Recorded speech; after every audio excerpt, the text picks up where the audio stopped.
Megacity Basketball is creating the next generation of leaders through diverse programs that champion integrity and social responsibility beyond the confines of the basketball court. Hi, my name is Leticia. I play for the Women's Megacity Basketball Association. As female basketball players, there aren't many programs where we can go. It actually gives a space where my daughter and I can play together. I'm a father of a 3-year-old daughter. I tried to build something for her and something she could participate on in the future. OLG and the Toronto Raptors are helping to bring home the win for basketball programs across the province. Home Court Advantage is about celebrating and supporting organizations that are making an impact in their communities through basketball. This OLG donation will definitely help us pursue our mission. It will shape the future for women's basketball. Everyone deserves a home court advantage, and with 100% of OLG profits going back to community groups like these, everyone does. We give you RJ shirts. Hello everybody, welcome to WMBA action. We were off during week 4 and then it was Canada Day, so we didn't have games. It's been 2 weeks since you guys have gotten to see a broadcast of WMBA action, but we're back this week. It's going to be fantastic once again. I am Julian Quintero. I'm joined here in the booth with me by Zach Benoit. How are we doing today, Zach? Fantastic. Looking forward to another great day of WMBA action, and first game we got, Bodega versus Dynasty. This should be a banger of a match. It's going to be really, really fun to see how both of these sides end up doing. We look over here at the records. Bodega 3-1. Start off the season a bit slower. Now they are sitting on that 3 wins of the year. They've been fantastic, but it's starting to look like they might have some people missing tonight. Both these sides to start off, it seems like there might be some unevenness when it comes to these lineups. Some players missing early on. We'll see if people are coming in later on in the match.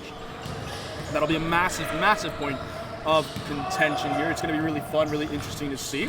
Once more, we do have glare coming in because of the sun coming down, folks, so we'll definitely be trying to handle that as this game progresses. But in the meantime, we're sitting here, we're waiting for this game to begin.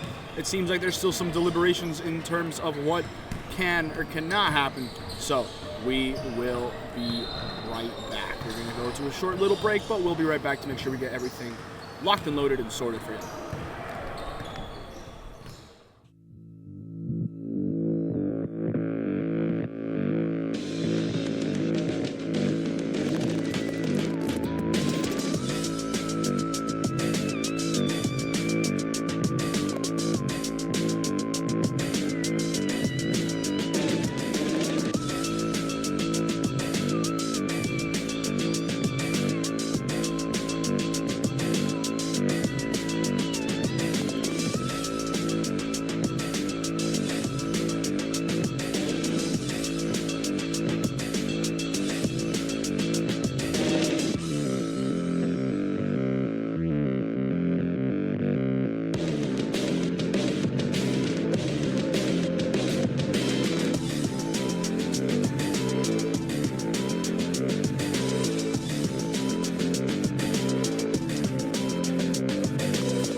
right, folks, here we are. We are ready for some WMBA action here, folks.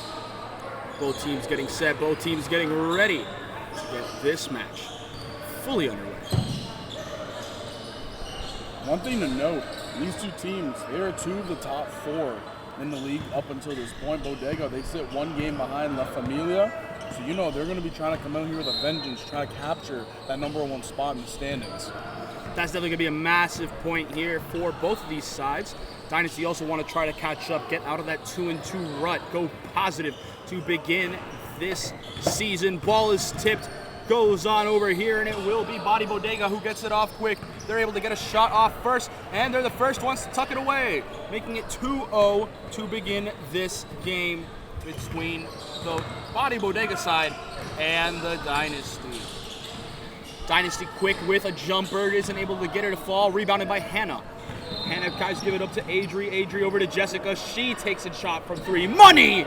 Massive from 3-point range from Jessica. She started off the season a bit slow from deep, but as we know from last season, she is an absolute flamethrower from beyond the arc, Zach. Yeah, you look at the points per game, 9.2. I mean, she's hitting her shots, and she's doing that early on. It's going to be a good day for Bodega. Yeah, Dynasty able to respond quickly here, and that's fantastic news for them. So let's see how they're the ones able to pan out here. Always got to remember, Dynasty on the other half, they have a lot of size, so trying to get these boards is going to be crucial for Bodega. Bodega taking another 3 there. They're not able to capitalize. It will be Valerie who pulls it in. Valerie over to Neville. Neville covered by Julia. Julia sags off a bit. They're going to switch. Ends up flipping it over to Kara. Kara to Valerie. Valerie finds Jalika open for the corner for 3. Isn't able to convert. Falls to Kara. Kara stops for a moment. Gives it to Asha. Asha, her mid-ranger falls, and it sinks to a 1-point game here. Solid start here for the Dynasty. Looking strong. Dynasty went down quickly at 5-0, but they're bouncing right back here, just down by 1. Julia over to Nikki. Nikki gives it over to Adri. Takes some contact there towards the end. Ref sees it, says, hey, that's a foul, my friend. 2 free throws to come now for the Body Bodega side.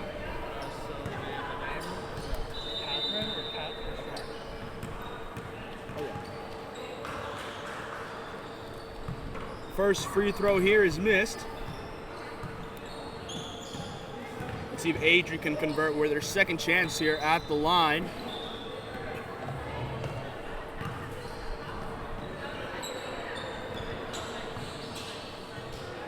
Sitting here waiting, seeing if she splits her chances here at the charity stripe. Adri goes up and in, gets it a go to make it a 6-4 lead here in favor of Body Bodega. Jalika bringing it up now, pauses, gives it over to Neville. Neville surveys, gives it over to Jalika. Jalika over to Asha. Asha gives another chance from mid-range. Skies it. And now it will be Jessica bringing it up. She surveys, she scans around, finds Nikki. Nikki slows down the tempo, pulls it out of the play, now flips it over to Adri. Adri looks around, scans, gives it over to Jessica. Her chance from 3. Doesn't fall. Picked up by Valerie. And now Valerie gives it over to Asha. Asha to Jalika. And the play slows down here for the Dynasty as they reset, Zach. The Dynasty, they do a really good job of transitioning from defense to offense. You can see there, they get the rebound, and they work up slowly. We'll see how they do here in this progression. Valerie loses the ball for a little bit there. Julia able to grab it, one of the grittier players in the league. She's been phenomenal this year when it comes to it. But Dynasty now will be inbounding once more on the inside. It will be Kara. Kara gives it over to Neville. Neville drives in, steps back, takes a prayer of a midi. Doesn't get her to go. Asha pulls in the board, miss. And now it will be Hannah who pulls it in. Hannah gives it up to Julia now. You gotta be ready. This Bodega side likes to strike quick. Pass inside to Nikki. Nikki for midi. Gets it a go. Making it a 4-point game. 2 possessions here between Body Bodega and the Dynasty side. Yeah, partner, if I'm getting my stats right and getting my names right, Nikki, she's played 1 game so far, 11 points for the side of Bodega. It's a massive game for her. We'll see if her second game is also able to replicate that 11-point outing, as Body Bodega will definitely be gunning for it. Julia able to find Adri here. Quick, easy cut to the basket to continue to grow this lead. Body Bodega really striking fast early in this one. 17:43 remaining in the game. Side of Dynasty, just look at that table over there. You have a big player coming in Beast. Beast getting ready here for Dynasty. Let's see if she's the one able to really get things going. Ball found to Neville, wide open on the inside, able to convert by the basket to make it 10-6. Nabil averaging around 5 points a game. She's appeared all 4 so far this season. Yeah, Nabil's been fantastic, honestly. It's not really the points that you look at when it comes to Nabil. It's the way that she's able to find the different slots. She always finds the open person on the team. Right there was a solid pass, but it ended up sliding out of Valerie's hands. But at the same time, Nabil also very, very, very up-tempo when it comes to defensive tenacity. And that's really something you got to be able to see to believe. Yeah, almost has 1 steal per game. I mean, that's just a fantastic job on defense. Yeah, not a great job there from the Dynasty, though. Adri able to come in. 2 more points there for her in this one. One thing you got to watch out for the side of Bodega, they love to shoot the 3 ball. Looking at their numbers, they have multiple players in double digits of 3-point attempts. Oh, yeah. They love letting it fly. They love being able to generate points from the perimeter. That aspect of the game really is massive for Bodega. Now we're going to be seeing how well they're able to take advantage of that here. A quick possession here. Jessica drives in off the glass, and the bank is open. Hopefully they take Tangerine there because that's a wonderful little play off the glass to cash in. Nabil setting up shop here, covered by Adri. Has Valerie inside, gives it to her. Now it'll be a battle in the paint. No, jumps over to Asha. Asha's mid-range, doesn't fall. Kara's the one fighting for it under the basket, but a foul gets called here, reach in, and it will be an inbounds opportunity here for the Dynasty. Some subs being made here. Beast coming on for Valerie, and it will be Nikki coming off for Kat on the Body Bodega side. I think that is a massive change there to see the impact that both these players can have for both of their sides. It's going to be interesting to see where they end up going. Of course. One big stat when you take a look at Dynasty, they have a lot of blocks on the season. 6 blocks in 4 games. That just shows, again, the presence inside the paint, down low. It's just so tough to kind of go up for a layup when you have all those big bodies down low. They can just swat that ball away. For sure. A big chance there from 3-point range. And actually, no, it was just inside the arc there. It gets registered as a 2. Body Bodega able to make it an 8-point lead there. They got possession off of a backcourt violation. And now they get it again off a pick here from Adri. Adri has Jalika on the inside, looks over to Julia, but instead takes it herself, draws the foul. 2 free throws to come here now, as Body Bodega have been running away with it early here, Zach. Yeah, and this is just kind of the up-tempo that Body Bodega play with. I mean, just looking at kind of their stats on defense, partner, I can't even count it up in time. They have so many steals in just 4 games. No, they're very, very active when it comes to grabbing the ball, picking it out of the air, taking it out of the opponent's pocket. So to say, they have been a side that really is able to pounce when it matters. If I did my math right, I think it's 32. 32? My goodness, 32 we'll pull up the steals. calculator quickly. That's our favorite app, the calculator app. Make sure everything is correct. 1 free throw was made, the other one swirled out there. And now Body Bodega needs to hustle back on defense. Nabil setting up shop for Dynasty. Has Kara holding it there. Thinks about the shot, tries passing it out, and it bounces off Adri's head. Not a backcourt because it hit off a defender. And now will be Beast looking over, gives it over to Jalika. Jalika plays it inside to Nabil. Nabil back out to Beast. Beast, her foot was on the line, but the shot doesn't go. Lands for Nabil. Goes up, doesn't fall, and the ref blow it. Calling a shot clock violation. Beast over here saying, hey, ref, bounced off the rim. I don't really know what you're complaining about there, but hey, interesting little situation there. Either way, Bodega the one with the ball.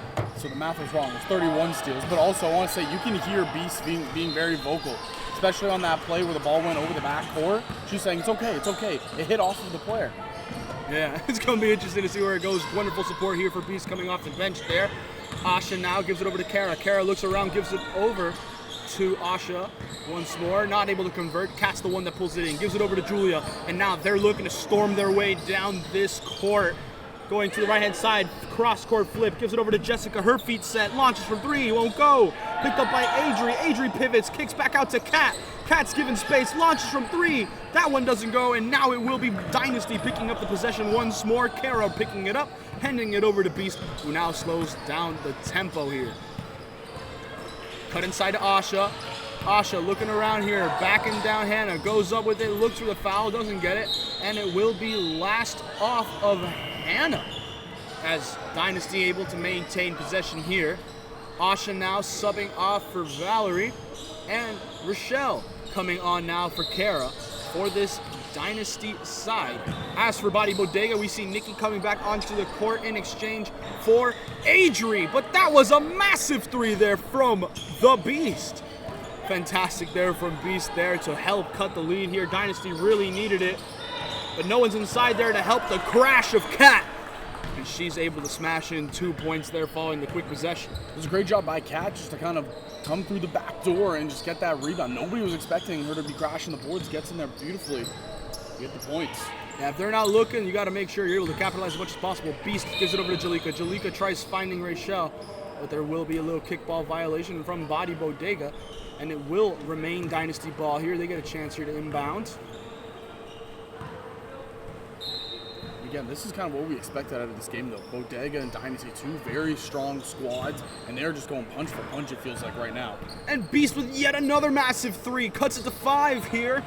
Dynasty slowly but surely creeping in, getting closer and closer in this situation. A 1-2 there between Hannah and Jessica. Jessica pulls up from mid-range. High bounce off the iron, but it lands not the same. That's a beautiful 1-2 pass right there on the inner half, and then going down to the baseline for that J. Hannah and Jessica able to keep it going, 2 of the better players in the league, much less for this Bodega side. That's just a fantastic side all around. Jalika gives it to Nabil. Nabil able to pass it back inside. It gets kicked back over to Jalika, whose 3 doesn't land. It will be Julia bringing it up. Has Rachel right behind her. Gives it out to Nikki. Nikki gets a chance from jumper. Won't go. Picked up by Jalika. Jalika looks around over the shoulder. Toss up to Nabil. Nabil dumps it back over to Beast. Pulls up from midi. Doesn't fall. Rachel's the one that pulls it in though. Goes right back up with it. Bounce off the iron. That's a finish for the Dynasty. What a hectic possession. What a sequence right there from Dynasty of the pass initially to just the finish right there. That's one way to get 2 points. That's just the way you like to see there. Hannah able to fight her way inside, tack on 2 as well. Bodega, albeit giving up some major opportunities for the Dynasty, but it always seems like they're able to capitalize on the other end here. 11:30 remaining in this game, of this half, apologies, not of this game. Valerie Shaw won't go, picked up by Kat. She's the one leading up the break, gives it over to Jessica. Jessica's wide open, goes up on the transition. That's 2 more points for Bodega. And Zach, every time it seems the Dynasty have finally gotten it going, they hit a couple big shots, they're getting back into rhythm. Bodega able to just snap it there and give themselves the full advantage once more. Yeah, this is kind of the reason why Bodega is 3-1 right now in the season. They're a team, they play with a lot of speed, they play with a lot of pace, and when it comes to the steals and active hands on defense, they are one of the best at it. Rochelle now looks around, able to kick it over to Nabil. Nabil launches, won't fall. It's tipped around. Kat's the one that pulls it in. Now gives it over to Jessica. Jessica bringing it up quick. Pauses. Goes up. Blocked by Beast. It seemed like there might have been some contact of the arm, but the refs don't call it. Massive one there from Beast. And it being the summer, Dynasty able to capitalize. And I'm just saying, you got to be able to bring a present to the block party. Wonderful little finish there that was. Plays for like that Dynasty. are just such big momentum shifts in the game, right? If they can get another big stop here, it can kind of all go back to Beast's giant block. And with that being said right here, they went in through some contact with Hannah, but Hannah's the one able to draw the foul here. Bodega with a chance here, 2 at the line. Kara subbing on now for Nabil. And we're seeing Jessica come off for Adri. So that's going to be a nice little interesting substitution to see for both of these sides. See where it ends up panning for them. First free throw here for Bodega. They're the ones able to convert. Let's see if Hannah's able to hit the second. Pauses, takes it, gets it. And that's how it is when you're able to get both here at the trip. That's just the way it ends up going for you. And it's always a benefit for y'all to hit both of those free throws. 27-18 now is the score line. Jalika gives it over to Beast. Beast with a quick dump off over to Kara. She gets a chance from 3. Doesn't fall. Rebounded by Kat. Kat pivots around, has Rachel. Loses the ball. Rachel's the one that has it. Has Julia right there. And it's a jump ball scenario. And right after Rachel takes it, Julia says, hey, that's our ball, baby. Able to get right in there and the tenacity to get the ball back. Wonderful play here from Bodega in the sequence. Yeah, and just a fantastic job just to break that down if you're the side of Bodega. You know, it looked like an opportunity where 2 free points are going to be going the way of Dynasty, and Bodega shut it down on defense. For sure. Ball now playing inside. Julia over to Adri. Adri's mid-range. Doesn't go. Beast tries getting it through the contact. Gets bounced around, but it gets ruled Dynasty ball even after all that. Beast now looking to inbound. gives it over to Jalika. Jalika now taking it up slowly, keeping it at her own tempo, tries passing it inside on the lob to Valerie. Adri says, no, thank you. Give me 2 points. That's a double-digit lead now for Bodega, their first double-digit lead of the game. Now we're seeing Dynasty go up. Julia fouls on the shot. 2 free throws to come for Kara. But Zach, Bodega out here really, really coming for him. Wonderful pickoff and conversion on the transition for Adri. And about for 2 to 3 minutes, it looked like, Dynasty, they were making the run to tie things up. It was as close as a 4-point game, and then Bodega, something clicked on defense and something even bigger clicked on offense. They're starting to run away with it. For certain. First one to fall here, though, for Kara. Let's see if she's able to convert her second opportunity here at the line. Does just that. Able to make it a 29-20 game. Cut the double-digit deficit. Julia bringing it up, looks around. Scanning. Drives now to the right of Beast, gives it over to Nikki. Nikki with a pump fake, tries to spin around. Jalika does. Loses the ball, though, to Kara. Kara to Jalika. Jalika with a quick sling over to Rochelle. Gunslinger moment there. And it's 2 points for the Dynasty. Wonderful play here from Jalika. Been playmaking fantastically so far. Mid-range Jay not going to go, and rebounded here by Dynasty. But again, it's Rachel. She's had a good span of maybe 5 to 7 points in the last little bit. Yeah, Rochelle's been fantastic when it comes to. Kara pauses here, gives it over to Jalika. Quick turnover by the Dynasty results in another possession. Sadly, won't fall for him. Bodega pulls in the board, gives it over to Julia. Julia's the one that's bringing it up the right-hand side of the court.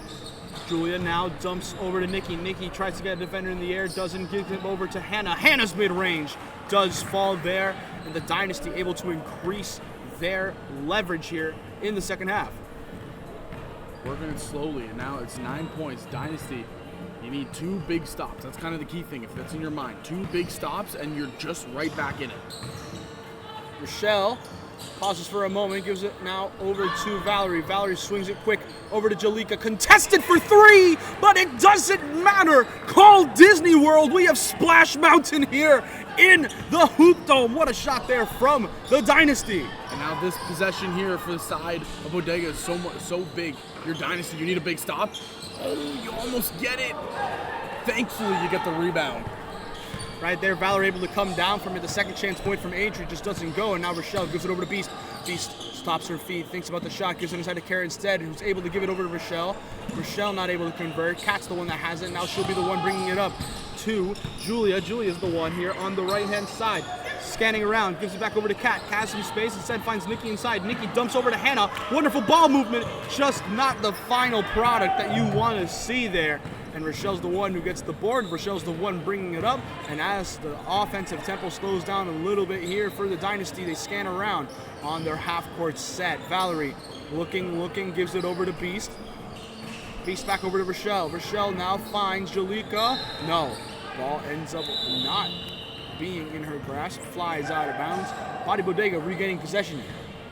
And Dynasty, you're getting the big stops that you need. It's just more so now you got to result that in some offense. And it looks like they're playing a lot of their possessions through Beast. Just try to get her hot. We saw how big she was when she came into the game with 2 massive 3-pointers. See if we can recapture that heat. Nikki has it following the pass from Jessica. Adri with a quick swing over to Julia. Julia able to corral it, give it over to Adri. Adri stops for a moment, gives it over to Nikki. Nikki, time's going to be running low on the shot clock, gives it a shot, doesn't go. Picked up by Kat. Kat, though, not able to corral it, falls out of bounds. 4:50 remaining in this game for the first half. I keep saying this game as if it's not, there's 2 halves. It's really interesting that this is only 1 half of basketball. Sadly, there are 2, which means you guys get a lot of basketball content, which is a fantastic thing. The sad part is just the fact that we don't know if it's going to be this close in the second half. We'll just have to wait and see. A turnover from the Dynasty, gives it over to Jessica, not able to get her 3. Picked up by Beast, though. Beast able to toss it quick over to Rochelle. Rochelle now to Asha. Asha thinks about it, passes over to Kara. Kara's not able to hold on, and it will be Bodega ball here, Zach. Real quick, I do want to say summer is here, and when summer is here, that can only mean one thing, and that is birthdays.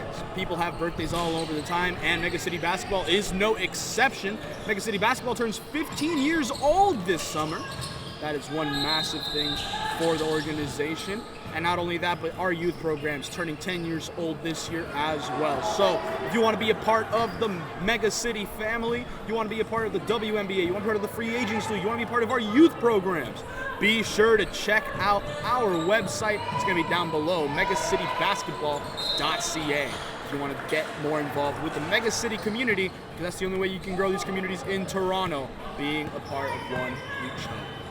Now though, Julia's gonna have it, toss it inside to Jessica for this Bodega side. Still no points over the last couple of minutes, and right as I say that, Nikki's able to convert from the mid-range. Bodega able to continue to stretch this lead out.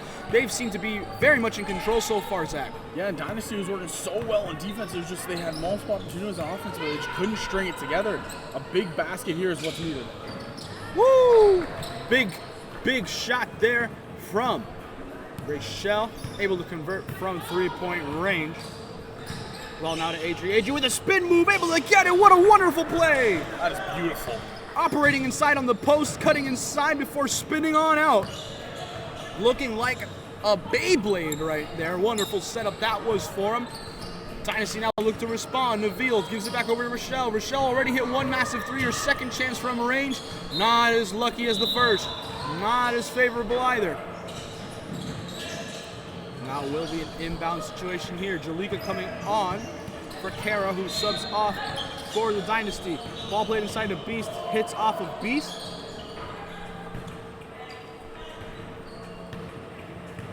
And you can see Dynasty saying, hey, it was last off the other team. Sadly, what we all saw here, it was just off Beast. Bodega with a second chance of life, not able to convert it. Will be Neville bringing it up quick pass up to Jalika. Wonderful awareness to see the streaking teammate, but she's not able to convert inside. Oh no! Not the look you want to see. Beast tries to give it over, and Nikki, absolutely relentless. Here comes the A-Train. Oh, not able to finish there. And now it will be Beast bringing it up. Quick pass inside to Asha. Let's see how she does. Blocked by Kat, and it will remain Dynasty possession. What a hectic play. End to end, defense to defense. 0 points allowed in the sequence. And during that sequence, it was something again that I mentioned, Bodega, the active hands that they have on defense, they're always up and they are always just ripping the ball away from their opponent. And there's another display of it right there. For certain, Beast 3 falls along, and it will be Julia looking around, finding Nikki. Nikki over to Adri. Adri once again from the mid, he doesn't go. It will be Asha pulling in the board, gives it over to Rachel. Rachel slowing it down, has Jalika all the way on the left wing.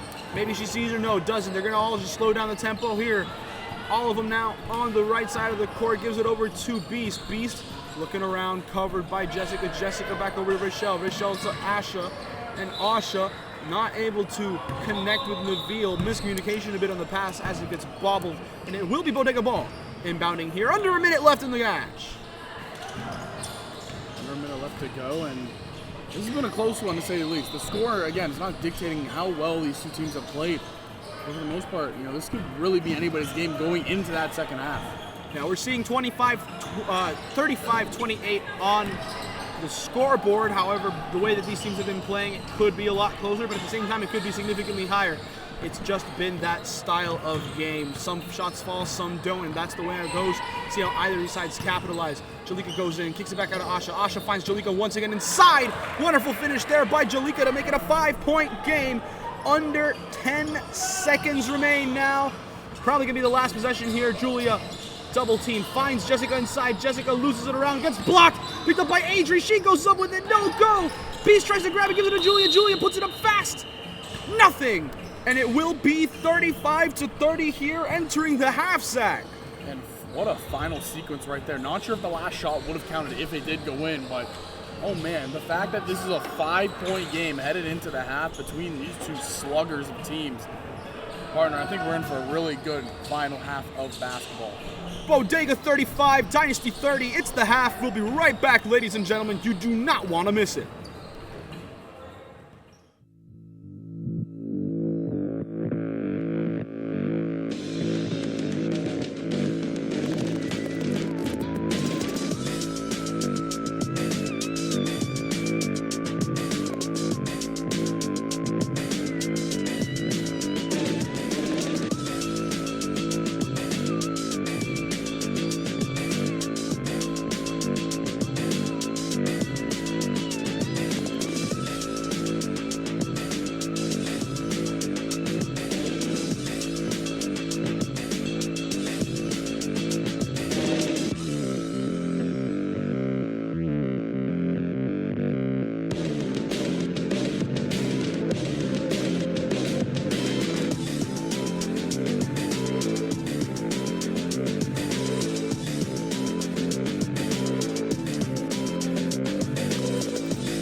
We're back here for some second half action.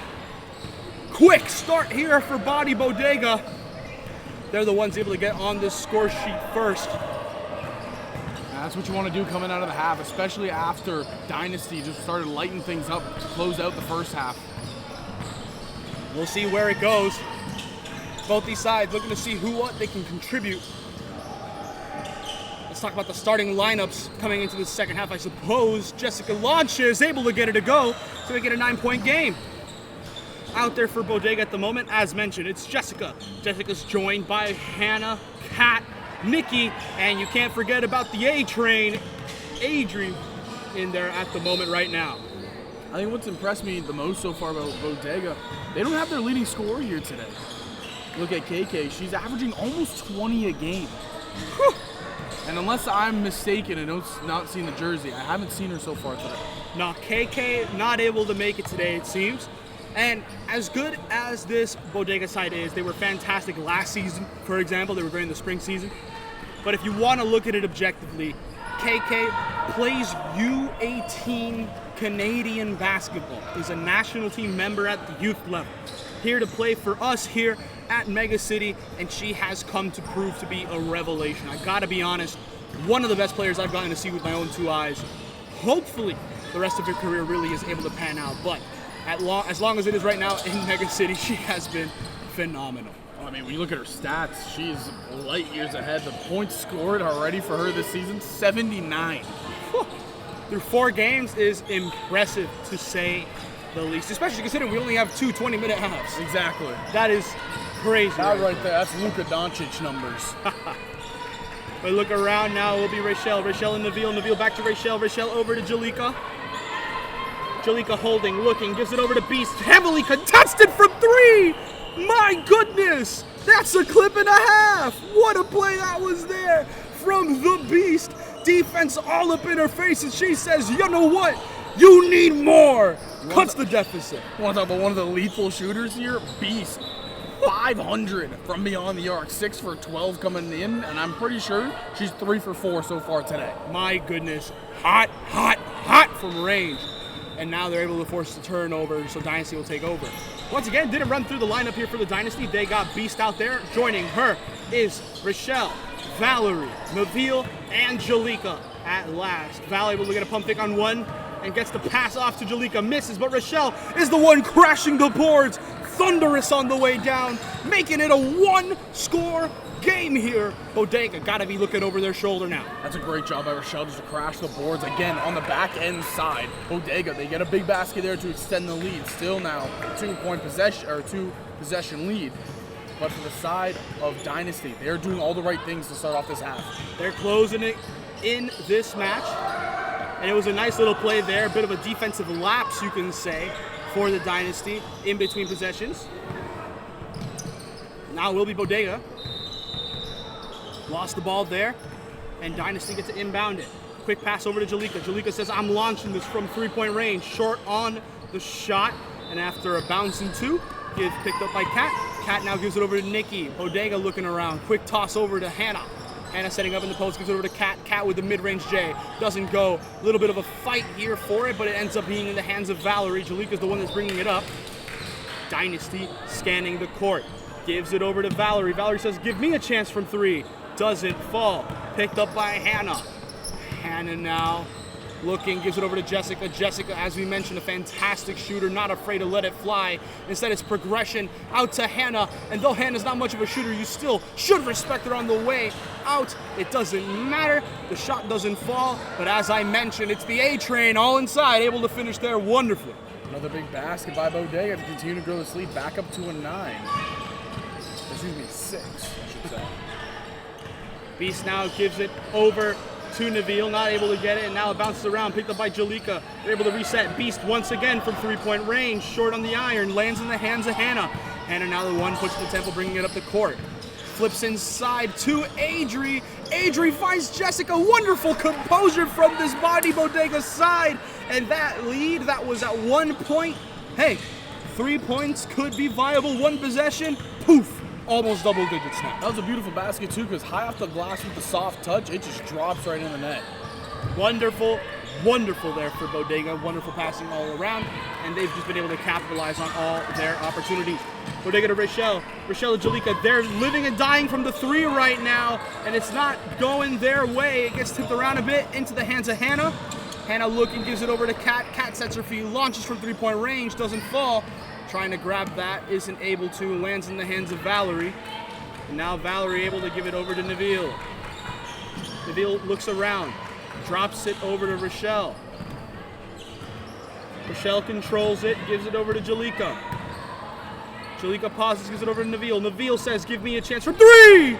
Big opportunity there for the Dynasty as they're able to cut the deficit just a little bit more. That's the style you need to see. Massive shot from Neville. That's what you like to see out of big-time players.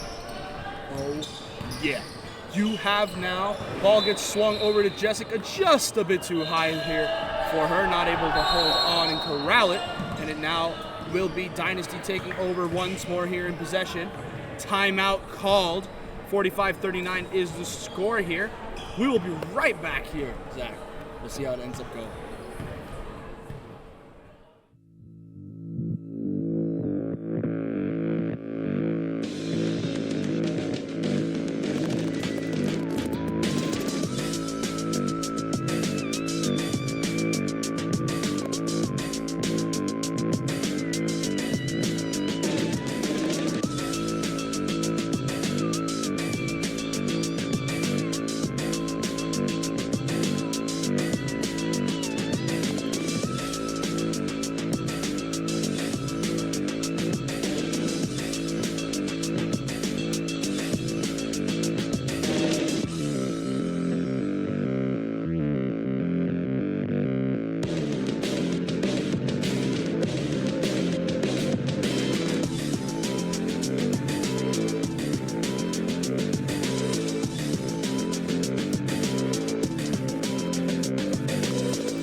We're back here, ladies and gentlemen. Dynasty bringing it up. Rochelle finds Jalika. Jalika looks around, over to Rochelle. Rochelle pauses. Little pass inside to Kara. Kara dumps more to Asha. Asha scanning, looking around in the post. Contact on the way up. Able to bully her way through it to make it 45-41 here for the Dynasty. Julia bringing it up quick, though. Troy dances around Beast, ring around the Rosie style. So reach and foul here against Beast. He's pointing me. She just ran all the way around me. I was just trying to keep up. What's up with that? Not super pleased with the call, but now they got to be able to get right in. Circus layup. That would have been crazy for Jessica. She converted, not able to get it, and it will be Kara pulling it in. Gives it to Jalika. Rochelle pauses. Over to Jalika. Jalika pulls up from mid-range, able to get it to go. It's a 2-point match here. That's a beautiful mid-range J by Jalika to cut things down, like you said, to a 1-possession game, 2 points. Let's see if they're able to continue there. Ball gets popped out of Julia's hand. Bodega inbounding once more here. And let's see where it goes. Not a lot has been heard from Julia in this game. She has not been as impactful, I guess you can say, as she has been in the past. Sure, for me, I don't know how well she is doing in terms of the actual stat sheet, but the one thing she always brings is that defensive tenacity. We're seeing her lock in now. She's always someone active, able to get in the face of defenders, taking charges, and that's really something that I don't know if it's really been present today. Bodega hasn't really needed it. Now that it's getting closer, let's see if we see Julia really emerge in the tenacity department. Tipped around here, Beast the one that pulls it in. Quick swivel over to Jalika on the break. Slow, simple, easy, collected, and just like that, with an incredible level of composure, we're tied up here, Zach. I believe this is the first tie we've had since that 0-0 mark at the start of the game. So these two teams have been going back and forth at it, and Dynasty finally able to catch up on a massive three-pointer right there. Guess who? It's Jessica. You can't leave snipers with an open look at their target. You do that, they'll convert most of the time. Beast responds! Oh my days! Wonderful play so far! And they tie it up here with another one. Anything you can do, I can do better. Beast with a wonderful play, ends up in the hands of Jessica. She launches from 3. There was another ball into the play as well. Don't know how much that affected the shot. Either way, it was taken, and it will be Dynasty gaining possession here on the tie game, Zach. I mean, we were just treated as Splash City right there, back to back. And as I was about to make a point about Jessica and the amount of three-pointers she takes, Beast says, hold on, I take them as well, and just sinks it beautifully. Absolutely tenacious game so far. It's been wonderful. Beast looking around, dumps inside to Asha, read by Kat, able to keep it inside, but Asha's the one that recovers it. Julia, that's the tenacity I was talking about, fighting for it, scrapping for it, able to give it over to Nikki. Nikki looks around, quick pass over to Kat. Kat now going in, has a look around, gives it over to Jessica. She gets another chance from 3, doesn't convert this time. Hannah hits the board, goes up and in, making it a 2-point game. Bodega retaking the lead. We're still yet to see the Dynasty actually be up in this one. Yeah, they've been kind of fighting from behind this whole game long, and credit to them. They haven't given up. Another big shot here, and Jalika letting it fly once more, and she's been a player that, from beyond the arc, she will let it fly if she feels comfortable. She is not afraid. Even if she's missing, she'll continue to take those shots because she knows they will fall. That's the scariest part, especially let's say you're in a rut. Sure, you think, man, they're not going to guard me. They're going to start sagging, mix and missing. But if you don't feel confident enough with yourself taking those shots, then those new open looks just are not going to go. Julia's shot doesn't go. Hannah's the one that pulls it in. An absolute animal when it comes down there. A tree, I guess you can say. She pulls in yet another board. Kicks it back out. Jessica's the one that finds it. Has Beast all over her. Tries to dump it inside. Kara's the one that picks it off. Gives it over to Rochelle. Rochelle now bringing it up slowly, calmly. Scans, has Julia looking inside. Goes up. Julia with the steal! Big takeaway. Now will be Dynasty looking in. Beast checks in, gives it over to Kat. Knew that she was looking for the pass. Kat goes up, won't go, and now Hannah has it. Through all the contact, slapped up there. And Beast looks over at the ref, surprised at the foul call there. Hannah with a chance here to extend the lead for Body Bodega, Zach. And before that play even started, Beast, she was in the backcourt exhausted. She has been given everything that she can for this victory and for this battle back, and she's just stayed in the backcourt, hunched over, trying to catch her breath. That's just the way it is. The first free throw from Hannah goes in. Let's see if she's able to really capitalize here from this opportunity at the line. It bounces around slowly. It ends up falling. And now we're going to see how it goes. 10:33. That's how much time we have left here in the second half. And finally, correctly, in this game, making that call all wrong. The Beast now able to find Kara. Kara now able to swing it over to Jalika. Jalika finds Kara again. Shot doesn't go. Julia sprints over, finds B. Kara's the one that picks it up though, finds Beast. Beast to Rochelle. Rochelle looks around, gets to Asha. Asha drives in through the contact, isn't able to convert it, and now it will be Hannah bringing it up quick. Quick swing over to Kat. Kat able to stay in bounds. Bounce pass over to Nikki. There's a reach in there. Foul called for the Dynasty, and it will be Body Bodega ball. Beast still not pleased with the ref in there. It kind of seems every time there's a big call, Beast always has some sort of expression to say to the ref.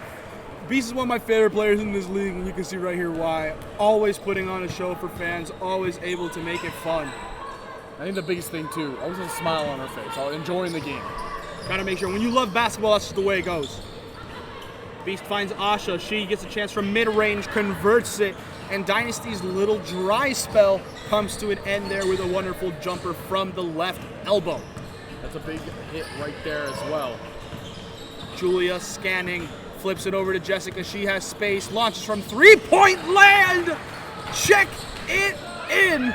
Those are the shots you want to be able to see, and it will be Bodega. No expiration date, it seems, from Jessica. Fantastic to see her recapture form today. And again, stepping up mightily when the teams needed a massive block by Kat. Kat, you cannot count out Kat with the way that she's able to fight on the perimeter. Gets the block, gives it to Jessica. Jessica says, nah, you got it. able to bring it over here on the transition, and just like that, the tie game we had just minutes ago has evaporated in the air, and it will be a 9-point game in favor of the Body Bodega side. And Kat was standing at the top part of the paint, almost Victor Wembanyama-like, coming out and just swatting it down from beyond the arc at the top. That was impressive. Currently, it seems like there's a discussion. Is this going to be about stepping out of bounds? Is that going to be about a timeout? What is happening here? Yep, a timeout has been called for the Body Bodega side. We will be right back here. Bodega lead big. Let's see how they do following this breather. Don't go anywhere. We'll be right back.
We're back, ladies and gentlemen. Inbounded here for Body Bodega. Goes over to Kat. Kat goes up, isn't able to get it. Lands in the hands of Rochelle. Rochelle has Julia here, full court pressing. That's the tenacity I was talking about earlier, and she's really come out here in the second half. Ball play to Beast. Beast tries to get it inside to Kara, just long on the cut. The pass not able to convert, and it will be Body Bodega ball as they reclaim it here. Yeah, a lot of energy coming out here in this one. Body Bodega leading by 9. You can't count out Dynasty. They have battled back before from a bigger deficit. Julia looking around, gives it over to Nikki. Nikki has it, bounce pass inside of Julia, able to find her wonderful cut.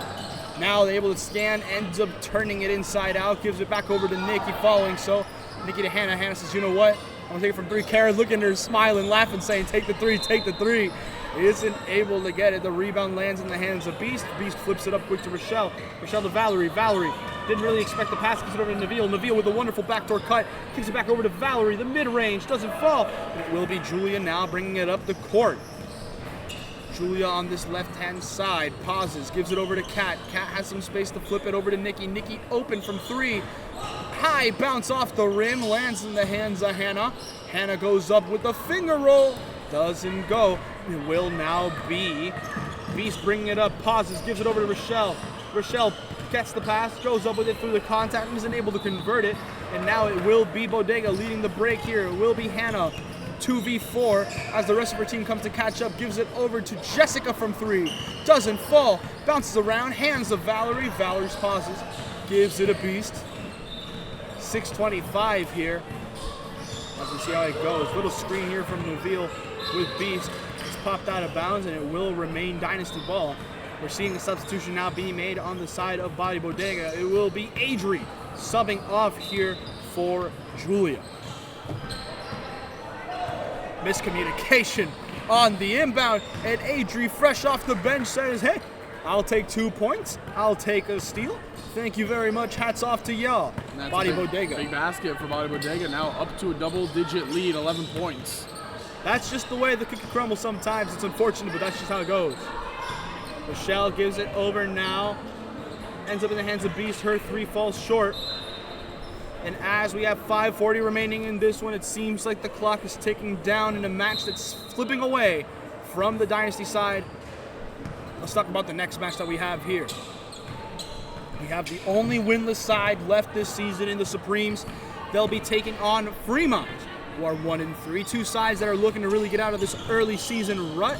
As every team makes the playoffs, it will only be for seeding, really, so it's not a concern of do you make the playoffs, but who you play in the playoffs. And it's going to be very crucial to see which one of these sides capitalize here. That's going to be up next, Supremes versus Free Minds. You don't want to miss it. But talking about this game, though, ball played inside, tipped by Hannah, and it will be Dynasty ball still as they try to get something from this possession. Just under 5 remaining. Yeah, and this game has had a little bit of everything, really, while we're watching. Both sides have just been going at it. The threes have just not been falling, and Dynasty have gone cold from range, and it's showing. Couple second chance, couple third chance opportunities there. Hannah's the one that swings it in. Gives it over to Jessica on a quick pass. Gets tipped around, ends up in the hands of Asha. Asha to Kat. Kat goes in through the contact, draws contact. Goes through the contact, takes the free throws. That's the easiest way to put it there. 2 chances here. Yeah, try saying that 10 times fast. I mean, a tongue twister for grade 3s at that point. But in reality here will be Kat 2 free throws to come. Let's see if she converts from the charity stripe. First one easy as you like, simple as you like. Bodega able to continue to grow that lead.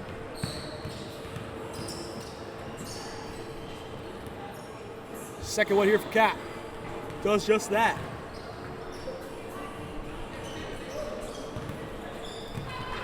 $63.50 with 5:50 remaining. 3:50 remaining, apologies. Nabil pauses, gives it over to Rochelle. Rochelle launches, won't go. Picked up by Kat on the board, and now Bodega taking it with pace. Take quick. Nikki finds it inside to Kat. Kat not able to hold on to it, stumbles, falls out of bounds. And as a result of that, 63-50 is the score. Subs being made, Beast and Asha coming off for the Dynasty. See where it goes for them. Goes up, not able to convert. Adri pulls it in, gives it over to Kat. Kat now slows and controls. Yeah, and Bodega, they have kind of just run away with this one. They got really close, up about the halfway mark of this half. But look, I'm just saying, Zach, at one point we were tied at 48. It is 63-50 now. Yeah, the run since then has been pretty immaculate from the side of Bodega. A 15-2 run here to close out the game so far. You can see the Dynasty, they're still going to look for opportunities. A 3 there from Nabil doesn't fall. Valerie pulls it in, goes up, able to convert it. Nice to have some points there for them. But as we can see, both these sides are starting to really cool off. We're not seeing them absolutely rush to the basket, look for plays now. We know that these sides kind of just figured out, you know what, this is how the match is going to end. I'm satisfied with that. And it's just how it's going to be. Dynasty, barring a miracle, will fall to 2-3. Bodega raise up to 4-1. Yeah, and Bodega, barring whatever happens later on today with La Famillia, they are in a tie right now for first place. Whew. That'll be fun. Ball pulls around, Nabil has it, looking around, dumps it over to Rochelle, and though she makes the shot clock expired right before.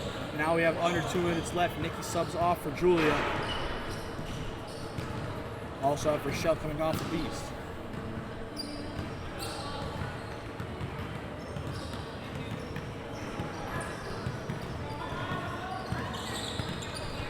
Julia finds Jessica, stops for a moment, swings inside to a cutting Adri. Adri goes up for the shot, adjusts in the air, and gives it to Kat in a wonderful dish that results in 2 points for Bodega.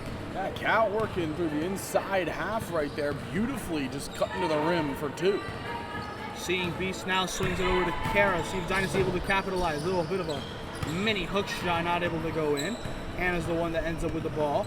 Swings it quick on the outlet to Julia. Julia scans, Julia surveys, ends up giving it back to Hannah though. Hannah with a quick swing over to Jessica. Jessica gives her a chance from 3. No go.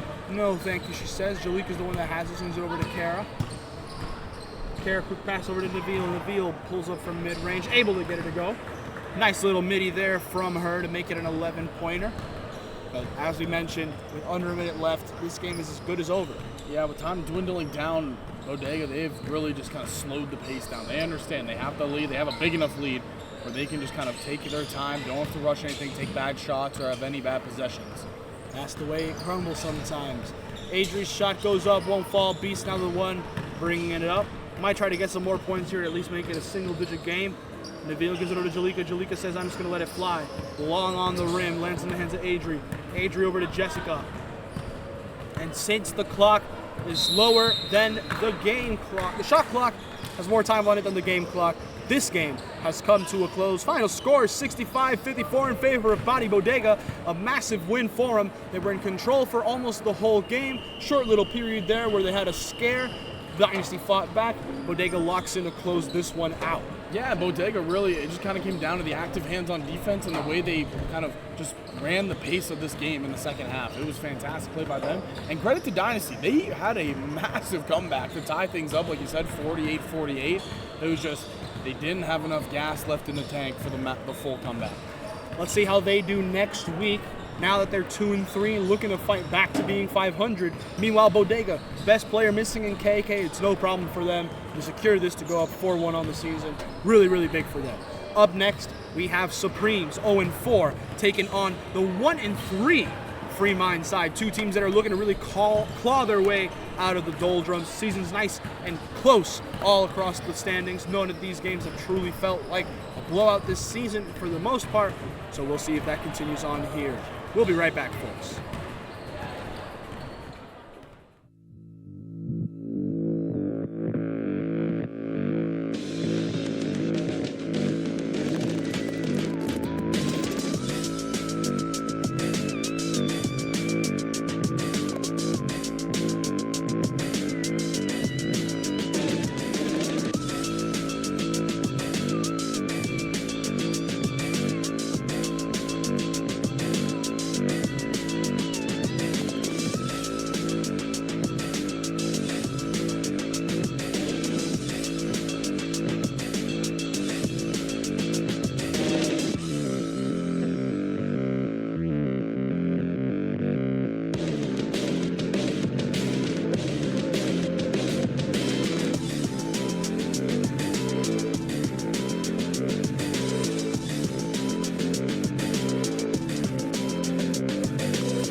go, folks. We're here for tip-off for Game 2. Supreme's taking on Free Minds. And the tip-off was very, very quick there. Here for Game 2, still on the mic, it's myself, Julian Quintero Verano. I'm joined, as always, by my dear friend, Zach Benoit. Supremes versus Free Minds. Big game for both these sides. Missing a couple people in their lineup, so let's just run through who's out there for both these teams. Right now, fighting under the hoop, clawing, isn't able to get one, isn't able to get the other. I'll run through the lineups in a bit. Right now, we have a high-intensity moment. DK, coast to coast, blocked by Sydney, picked up by Nat, Nat over to Sydney. And Sydney brings it up, flips it quick over to Michaela. Not able to connect. My apologies, that is Michelle. Michelle, the queen. Queen whistled for the travel. So real quick, run through these lineups real quick out there at the moment for the Free Mind side. We have Ayoka out there with Chris, Seta, Kay, and DK. Also out there for the Supremes, we have Sarah out there with Queen, Sydney, Nat, and Michelle. How you feel about this match here, Zach? Should be another good one. Obviously, these two teams at the bottom side of the leaderboard right now, but you got to think, Supreme, they have a little bit more fight in them. They want to get that first victory of the year. For sure. Chris with a deep three. Doesn't fall. Ayoka pulls it in, gets a chance for herself. That doesn't go. And it gets bounced around, ends up in the hands of Michelle. Michelle gives it over to Nat now. Nat slowing it down, gives it over to Sarah. Sarah sets her feet, squares it, launches, won't go. Michelle goes up, block goes up with it again. No, third time's the charm, won't go. Fourth time's the charm. There it is. First points of the game come with 4 rebounds. At first you don't succeed, try again. High level intensity there. Blocking foul here ruled against Sydney, as it will be Free Minds inbounding there. Supreme strike first in this one, which is wonderful to see for them. DK takes the screen here from K. Goes to the right, cuts back left, looking around, tries dumping it over to Seta, won't go. Michelle over to Sarah. Sarah trying to split defenders, loses the dribble, gives it over to Sydney. Sydney cuts back inside to Nat, not able to go. And it will be DK. Quick on the transition, wasn't able to get coast to coast last time. This time stops, head up, gives it over to Ayoka. Ayoka pauses, flips it quick to Chris. Chris hesitates right, goes left, pulls up at the free throw line, doesn't go, and it will be picked up by Michelle. Looking around, covered by Ayoka. Instead ends up giving it over to Sarah. Sarah takes a screen, drives over, gets popped on one hand. Sarah able to keep it in the other though. Chris active in this scenario. Gives it over to Sydney. Sydney back over to Nat. Nat able to give it over to Sydney, who has to take the shot off over the backboard. Shot clock expires as now the Free Minds take possession. Yeah, and Chris on that side just did a lot of work on defense. You talk about her being very active, the active hands, but also she's probably one of the most active shooters on this team, averaging roughly around 13 points, but she also is almost shooting 500 from beyond the arc. That's definitely what you want to be able to see there. DK's three doesn't fall. Chris is the one that picks it up, gives it over to Ayoka. Ayoka thinks about the shot, instead drives in through the teeth of the defense, doesn't go, but it's last touch off Michelle, not able to corral it, and it will be Free Minds taking possession once more here. Quick inbound in three, Chris not able to get it, and it will be Sydney who pulls it in the board. Quick pass out to Michelle. Michelle swings it over to Sarah. Sarah thinks about it for a moment and then gives it inside to Queen. Not able to get it, gets the board, goes up with it. This time, second chance points, thank you very much. Supremes add to their lead. Supremes is what you want to see, you know, they're down on the season 0-4. I'm out hot here in this one, that's exactly what they've done. You gotta keep on pounding forth in this one. We'll see where it goes for them. Not able to convert where the Free Minds there, as the Supremes take possession once more. Sarah looking around, gives it over to Michelle. Michelle takes a screen from Sydney, pauses, looks, gives it back over to Sydney with a hook, doesn't go. Queen pulls it in though, able to extend the lead, and it's now 6-0 in favor of the Supremes. K looking around for a glance, gives it over to DK. DK pauses, dribbles over to her right as she drifts over, finds K, launches from three-point range, long to the right, doesn't go. Sydney with the board, and now Sydney, head on a swivel, looking around, gives it over to Sarah. Sarah beats one defender, cuts through another, goes to the hoop, not able to score. Sydney with the second chance, not able to convert. Third chance, call it a bucket, call it some points, and call it a free throw for Sarah Bennett here. Supreme able to tack on 2, make it a third one here, so we get a 9-0 lead. Yeah, and Sarah Bennett, I mean, she is having herself a really good start, averaging roughly 13 points a game. She's taken a lot of three-pointers, 23 to be exact, and she scored 51 points so far on the season. So always expect her to have the ball in her hand and taking those high-octane, big-moment shots.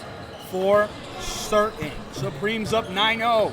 Big lead here as they still hunt for that first win of the year. DK tells her to cut inside, ends up doing a little fake before putting out. Still isoing on her own.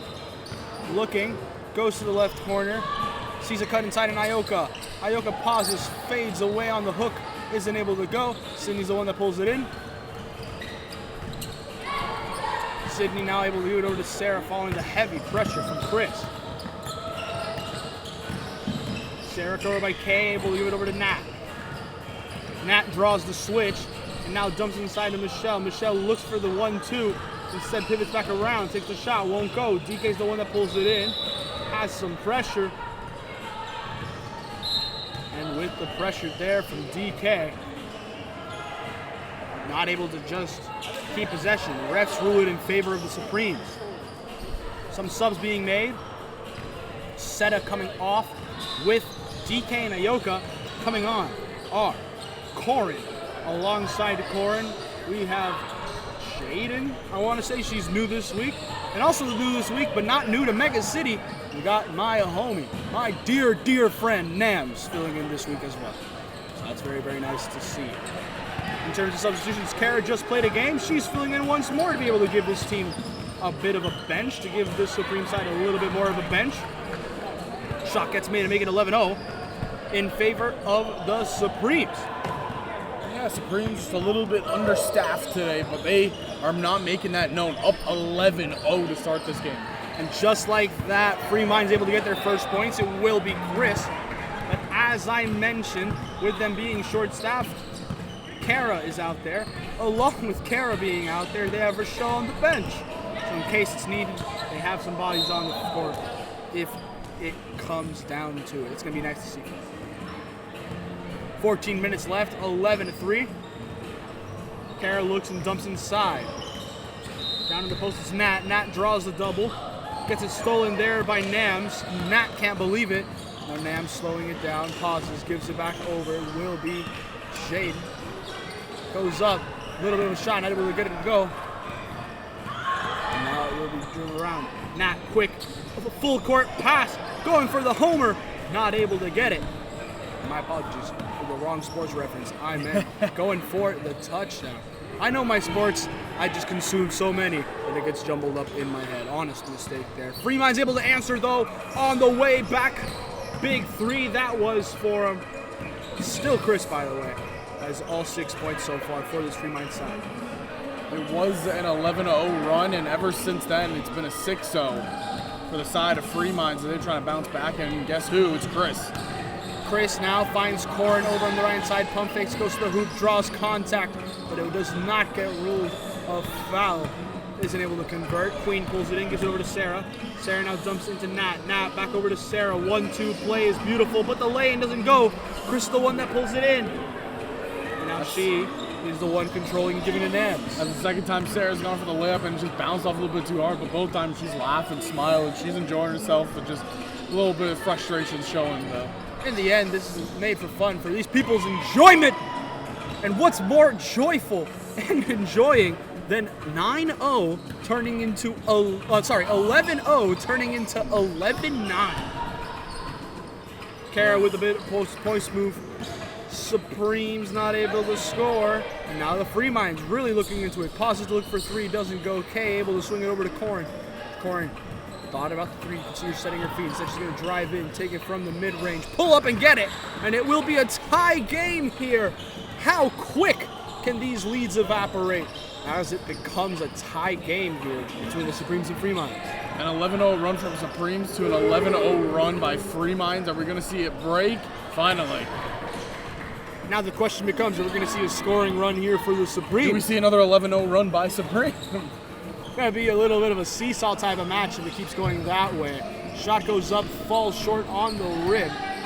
Kara pulls it in, gives it over to Sarah. Sarah stops on a drive, gives it over to Nat. Nat sets her feet and jumps inside of Kara, who's cutting in from the post. She sets her feet, dumps back over to Nat. Double dump on the play, but not able to convert. And it will be Kay who has it, gives it over to Corin. Corin pauses, drives to the hoop. Going all the way around, has Kara coming over to guard her. Kay has it, gives it over to Nams. Nams to Jane, and back over to Chris. Chris has 6 points, make it 9 as the Free Mind side take the lead. How about that shot from Chris? I mean, smooth like butter in the corner right there, taking that shot. Now, how will Supreme try to answer? Sarah drives to the net, and with the left hand, just lays it up beautifully. Smooth like butter. And the way this lead got stolen, it's like a criminal undercover. Wonderful play there, was all around. I'm glad you got the reference. Oh yeah, you already know. Free Minds driving in, tough bucket, they're able to convert, and now we're getting a back and forth in this game. Starts off big, they come back, and now they're trading blows. Wonderful to see. Sarah dumps inside of Nat, Nat with a spin, through contact, goes up, and one! Bucket! As we get a chance to make it an old-fashioned three-pointer, as I like to call it here, with Nat at the free throw line. How about that beautiful play to go up and around with the one hand and get it with the contact. Impressive play out of Nat. We're going to see some substitutions being made here. As Nat goes for some free throws. We have DK and Corin and Nams coming off. Lineup now for Free Mind include Ayoka, Kay, Seta, Jaden, and Chris. Another sub being made. Sydney coming on for the free throw shooter in Nat. Michelle also in there for Michelle. Ayoka finds Kay. Kay goes up, not able to go. Double miscommunication here on the rebound. Free Mind's able to maintain possession after it bounces off the feet of Queen. Seta finds a teammate.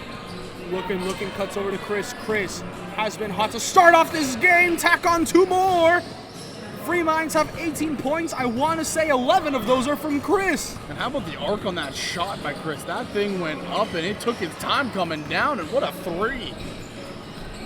What a three. Sees a 2, says give me 3. 3-point game now as Supremes look to continue to harvest this lead. Chris, though, finds a teammate, launches from 3-point range, won't go. Sarah has it, now has a defender all around her. Quick pass over to Rochelle. Rochelle jumper, won't fall. Rebounded by Free Minds. Free Minds give it over to Kay. Kay pauses, thinks of a pass, takes it from 3 instead. Bounces out of bounds on the air ball. And now it will be DK subbing on for Chris. And it will be Nam subbing on for Kay. Got to give Chris some well-deserved rest. I mean, she has done everything to start this game to the side of Free Minds. And we'll see how they do without her here. 2 points on quickly here for the Supremes, following the bucket from Sydney. Nam scanning the defense over here. Quick pass over to a teammate on the right wing. Drives in, not able to convert it. It will be Sydney. Quick pass out now to Michelle. Michelle gives it over to Queen. Queen over to Sarah. Her mid-range bucket falls. And it will be the Supremes now extending that lead. Had a nice little tied period, back and forth period. Now we're seeing the Supremes regain focus to really bring this one back. Nam's launch from 3. Doesn't go, and it will be Sarah who pulls the board. Has a defender in Ayoka screaming down towards it to be able to get it. gives a quick pass over to Sydney. Sydney beats a defender, goes up for the lane, isn't able to convert it, and it's tipped off of Kara and will become Free Minds ball. And I mentioned for the side of Supremes, if they want to stay in this game, they need Sarah to keep doing what she's been doing. It's been an electrifying action, to say the least. Leading it up front, leading the charge. That's exactly what you want to see, especially from someone who seems like a team leader here at this point. Nams now quick flip across the court. Finds a teammate who's looking, glancing. Nams is over at Ayoka. Ayoka launches contested from 3. Able to get her to go. Massive shot here from Ayoka to cut it to a 4-point game. Sarah, the quick pass inside to Sydney. Sydney over to Kara. Kara sets her feet, launches from 3. High bounce, doesn't go. Sarah with the crash though, and she's the one able to get it to fall. Supremes now lead by 6.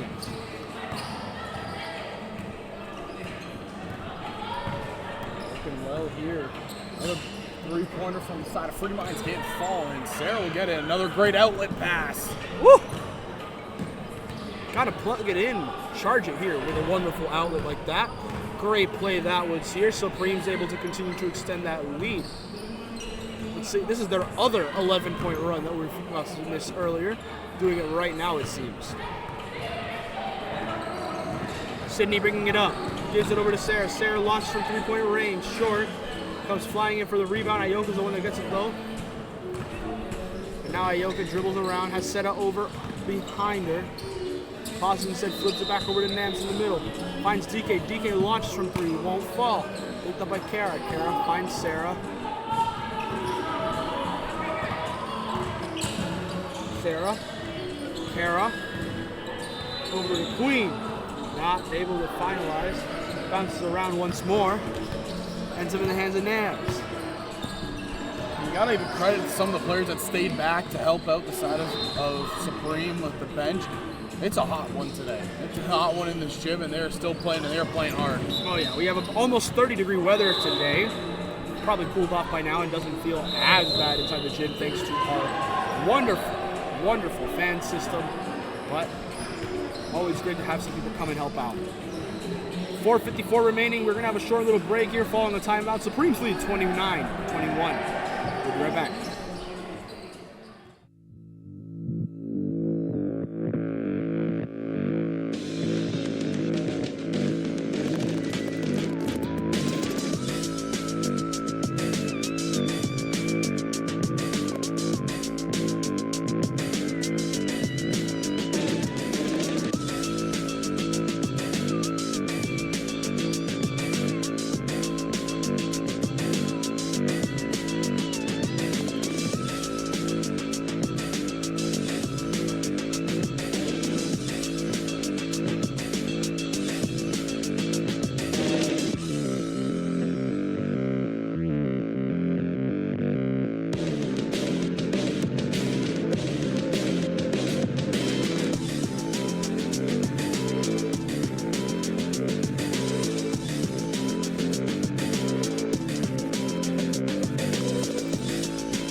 Back, folks. Free Minds looking to really get back here. DK, give it over to Nams. Nams with a good swing over to Ayoka. Ayoka launches here. Doesn't fall for the 3. It will be Sarah now. Bounces, quick outlet pass again over to Rochelle. Able to get her to go. Wonderful pass, wonderful play, wonderful finish. That's the Supremes making a double-digit lead.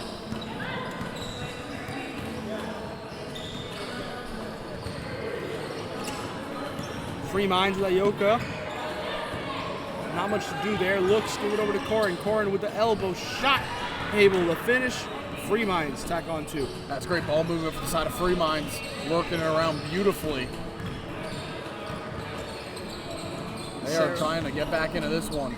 Sarah gives it over to her teammate. Supremes able to erase the opportunity already made by the Free Minds side. And this game, you know, you'd think it'd be a lot closer than it is, and you don't really realize that Supremes have actually kind of ran out to a pretty good lead here, 10 points. Yeah, it started off with a quick little aspect of it with an 11-0 run. Now they struggled a little bit, still was able to keep the run going. And here it is, Michelle, second chance points, able to convert here, make it a 12-point game. They're working quickly here. DK drives in through contact, puts up the floater, doesn't fall right on the rim. Sydney's the one that has it now, running the transition. Straight to the basket, doesn't fall, goes up once more, will be Michelle. Her chance doesn't go. Nat's chance doesn't fall, but it ends up in the hands of Sydney once more. Sydney finds Rochelle. Rochelle's shot doesn't go. Defender in her face, she didn't care. She's still taking the shot. Bit of a heat check, you could say, I suppose. DK finds DK. DK thinking, pondering about this three. Second over to Nance. Nance finds Corin on the cut. It will be 2 free throws to come here for Free Minds. There's about 2.5 left to go in the first half here, and again, it's just kind of been Supremes running rampant with it.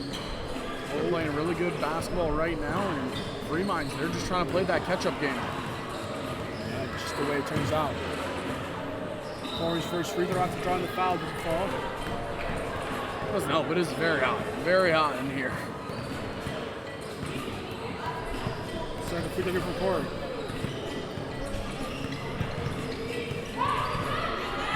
Isn't able to get it to fall. Supremes now get to run the break.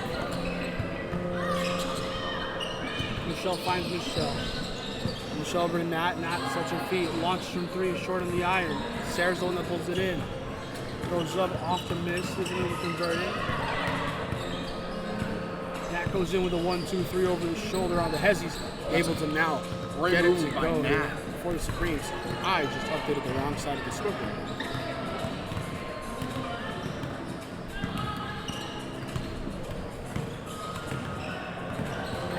Corin's 3-point attempt doesn't fall. Kay's the one that pulls it in, gives it back over to Corin.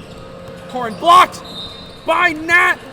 Wonderful play there, reactionary in a fantastic manner for this side. Wonderful to see. I didn't know Hoop Domes was infested by bees because people are swatting out here. Gotta make sure it is, especially in mosquito season as well. Gotta make sure you swat everything. It'll be interesting to see. Free Minds here take the inbound. It will be DK. DK looking to swing around, ends up finding Chris. Ball pops out, ends in the hands of Nam. Nam tries to give it over to Chris. Nam saying, cut to the corner.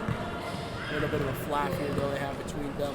A little bit touched off by Supreme, so Free Minds able to keep possession. Now go to Chris. Chris with a step back. Jumper! Another massive shot here for Chris. That was disgusting. Oh, yeah. Step back Jay beautifully. Oh, man. Sarah finds Sydney. Sydney with a great cut inside. Isn't able to convert. Michelle has it. Dumps back inside of Rochelle. We hear a whistle. Will be an inbound here for the Supremes here. Probably going to have enough time to just close out this quarter. There's just about 15 left to go here in the first half. Sydney isn't able to hold on. And now it becomes Free Minds ball. No, it still remains Supreme's ball. Quick inbound to Michelle. Michelle's jumper doesn't fall. And now as we head into the half, it will be 27-28, no, 27-26, apologies, in favor of the Supremes over Free Minds. Will the Supremes continue to hold on to get their first win? Or will Free Minds unite together against this win? We'll be right back, folks. You don't want to miss it.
we're back, folks. Second half basketball here between the Supremes and the Free Minds side. Turnover quick over there for the Free Minds team. Now it will be Supremes bringing it up. Nat finds Kara. Kara finds Sarah. Sarah through the contact. Draws the foul. 2 free throws to come. The Supremes get a chance to really tack on some points early. They had a massive, and I mean massive, half number 1, and they're looking to try to tack on some more here, like you said. Side of Free Minds, they started off slow. It was the 11-0 run by the side of Supreme. Free Minds went on their own 11-0 run, and Supreme, again, just recapture control, and they haven't given it up yet. Free Minds coming into the half, you got to figure it out here. Sarah Bennett's second free throw is good, perfect from the line to make it a 13-point game. Let's run through the lineup right now for both these sides right now. Free Minds out there with Jane. Along with her, they have Ayoka, DK, Kay, and Seta. DK, oh, ball popped out of her hand right there. Sarah's the one that recovers it, takes it on the other way, takes it, makes it, and it will be, I want to say, another free throw chance to give Supremes an even larger lead. My goodness. Yeah, who's out there for the Supremes? Well, it's Sarah Bennett. Along with Sarah being out there, it will be Nat. Along with her, Sydney, Queen, and Kara. It was a breakaway foul there, so it ended up being a free throw, and it will remain Supreme's possession. Ball inbounded over to Kara. Her 3 won't go. GK now. Bringing it up, quick pass over to Ayoka. Ayoka looking around, gives it over to Jane. Ball above her head, dribbles, gives it over to Seta. Seta goes to her right, flips it high over to DK. DK waiting, pausing, looking. Finds a teammate, takes a shot, won't fall.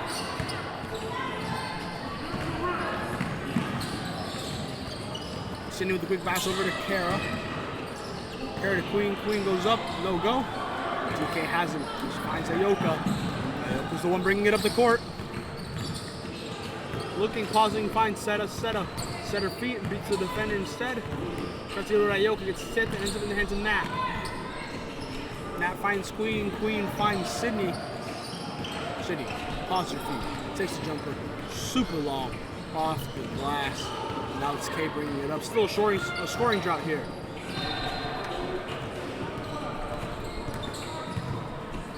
Ayoka drives around, her shot goes up, doesn't go in. And as Supreme's possession, it's just not been super pretty following the quick baskets from Supremes to start off the second half. Yeah, Supremes, they are working quick.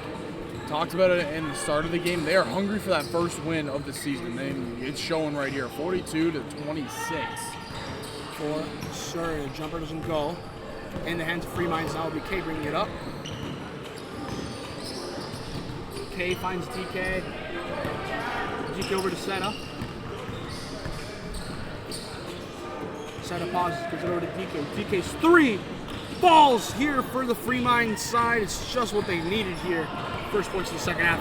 Yeah, and a big 3-pointer right there. Now you just need to get a 1 big stop and then try to transition some points. For certain. Shot goes up and in. Nat responds here for the Supremes.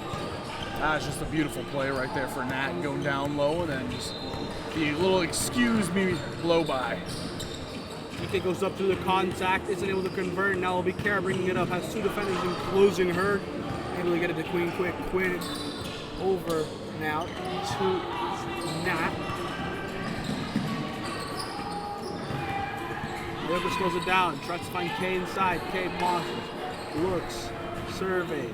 Instead finds over Jaden. Jaden launches for 3. Big shot here for the Free Minds side to continue to try to close this gap. And they're doing a good job of it right here. Those are big shots. Now, you got to get the big stops to come through if you're the side of Free Minds. They're going to have two substitutions coming on, and one of them being Chris, who again was lighting up the world in the first half with her shooting. Let's see how she does here. Chris coming on along with Nebs as we see Ayoka and DK sub off. Sydney also comes off for Michelle for the Supreme side. DK now gives it over to Chris. Chris launches from 3. High bounce, 2 bounce, 3 bounce. Doesn't end up falling though. Falls the other way. And Chris watching that one go in was bouncing her feet a little bit like happy feet. Waiting for it, and it just didn't go. Little shot here for the Supremes. They're able to convert it to make it 46-32. Nams pauses, gives it to K. Over to Jaden. Jaden able to convert it here, make it a 3-pointer, so make it an 11-point game. Beautiful shooting display out of Fremines right here in the last little bit. They're having a good sequence. Good start to the second half for Fremine side. Sarah goes up on a spin lane, but it gets fouled. Called an and 1. As she gets a chance to try to reestablish more of that Supremes lead. So it was as big as a 15-point lead, now just sitting at 11. Fremines, they are turning on the Jets here to try to bring this one all the way back. And right there off the rip, first free throw here for Sarah doesn't fall. She's able to convert the second one. Bounces around, decides to go in, and that time able to split it at the free throw line. 15:45 remaining in this one.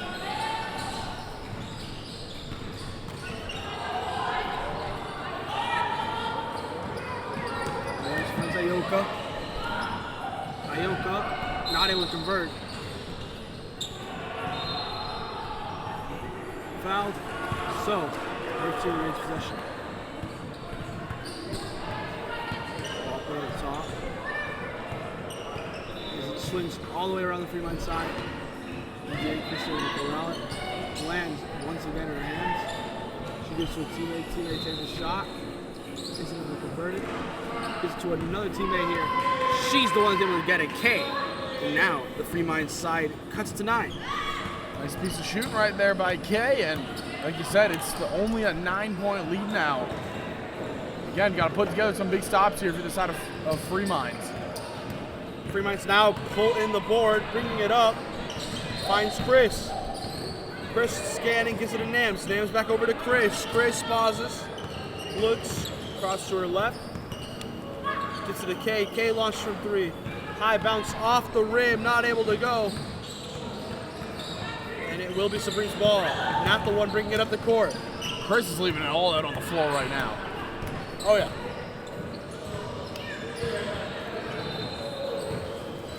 Kara launches from 3, doesn't go for the Supreme. Picked up by K. K now bringing it up.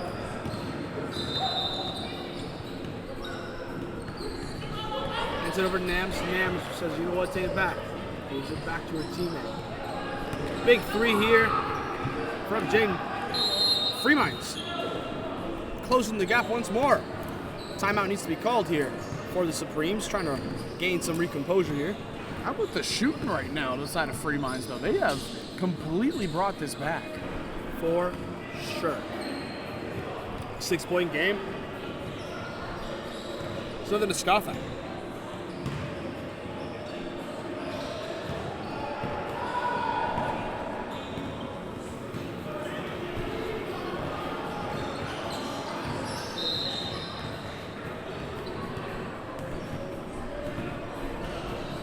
Refs waiting around here. Supremes looking to hold on for dear life. Had a little change here in this correction. It is 47 to 40 instead of 41 to 40.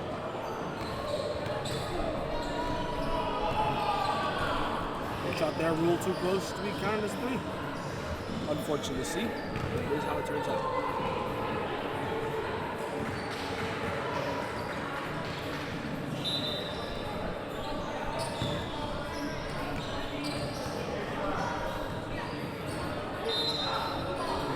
To come in favor of the Supremes.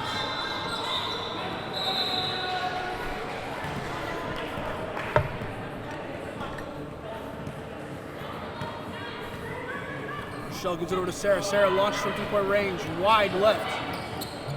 Nams gives it in, gives it over to Kay. Kay bringing it up fast here with intense. Kicks it over to the left-hand side. It's 2 points for Fremont as they make it a 5-point game. Chris is such a soft touch with her shot. Every time it goes up, it just kind of seems like it ain't going to catch the rim. It's catching nothing but net. Sarah able to find and hold on to the ball as the Supremes tack on 2 more and make it a 7-point deficit once more for Fremont.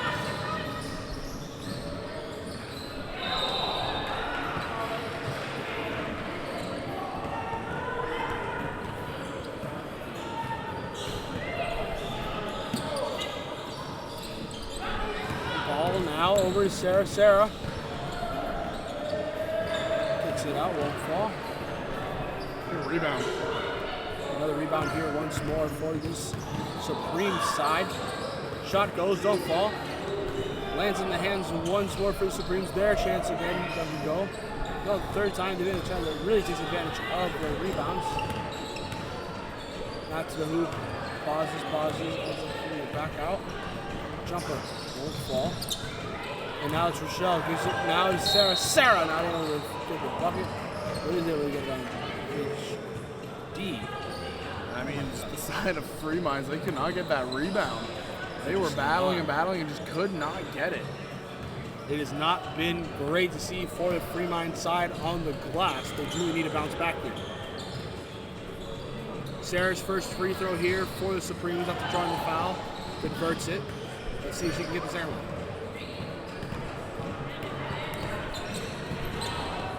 Sarah's second free throw gets it a fall to make it a 9-point game.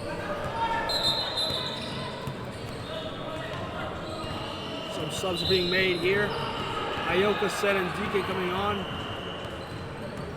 Who's coming off the Free Minds right now? Jaden. Nams.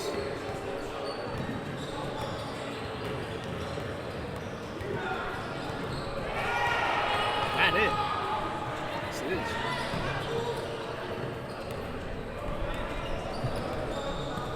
Kay bringing it up now. Looking, searching, gives it over to Chris. Chris finds Ayoka. Ayoka over to Nams. Unfortunate there. Seems like Free Minds are just living or dying by that 3 ball. For certain. Supreme. Certainly. We'll find up the team in the corner. No. Ends up going to Michelle. Michelle, Sarah back. Ball into the hands of Michelle. Finds to Michelle. Michelle's jumper don't go. And right there, Sarah Bennett not able to convert it. Draws a foul.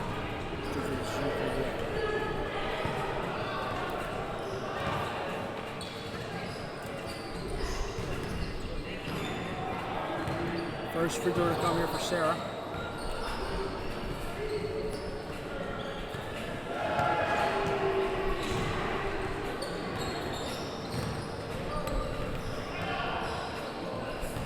First one here for Sarah. Gets it a fall. Back up to that 10-point lead.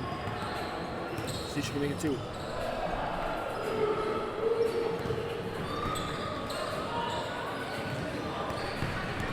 Able to make it. Make it 11-point game. DK pauses, gives it over to K. He stops. Set up. Finds Ryan. Set up. Goes in. Tough lay-in. Not able to convert. And now it will be. Not bringing it up. Nat swings, it goes all the way around, ends in the hands of Sarah. Sarah Bennett not able to go. It will be converted by Queen on the rebound. Supremes retain possession. Sarah looking around, doesn't know where to go with it.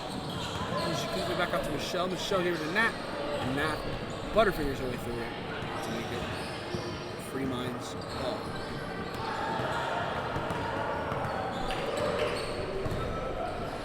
Chris now finds Seta. Seta launches with a jumper, doesn't fall. And it feels like Free Minds are no longer playing their game. They're not playing the style of play that was working for them.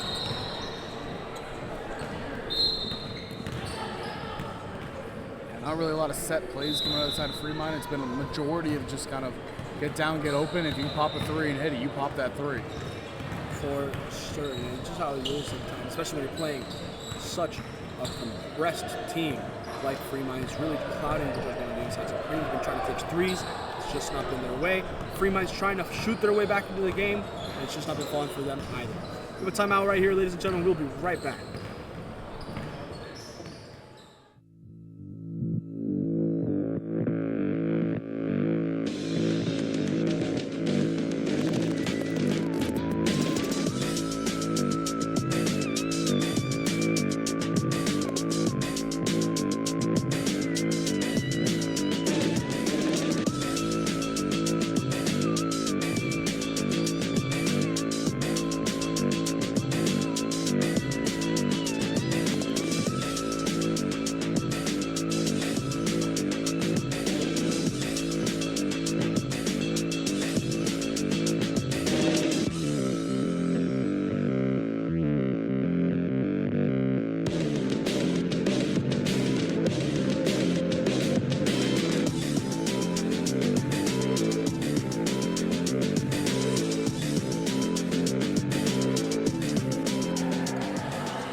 folks. It goes in the hands of Rochelle. Rochelle's not able to convert it, and now it will be Nams the one bringing it up for Free Minds. Nams lays it over to Ayoka. Ayoka goes left, tries to put a defender, but can't. Gives it over to Seta. Seta goes through defenders, goes up with an underhand scoop of a lay-in. Won't go. And now Sarah Bennett's the one that pulls it in after her teammate gives her the board. Sarah over to Sydney. Sydney launched from 3, doesn't go. Rochelle fighting for it. A lot of people fighting for it. Rochelle's the one that wins it. Lands in the hands of Sarah Bennett for the 3rd time. And it's been those offensive boards that have been killing Free Minds in this one.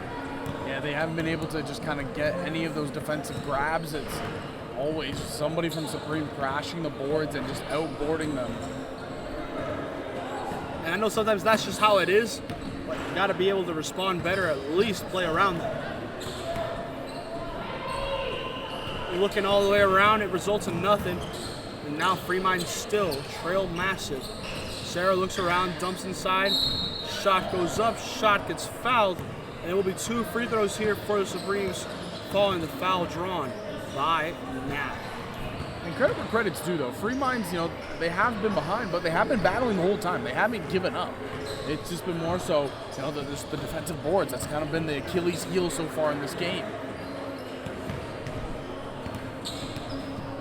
Gonna have to sit down and make sure that everything ends up going their way in these final 7:15 of this match.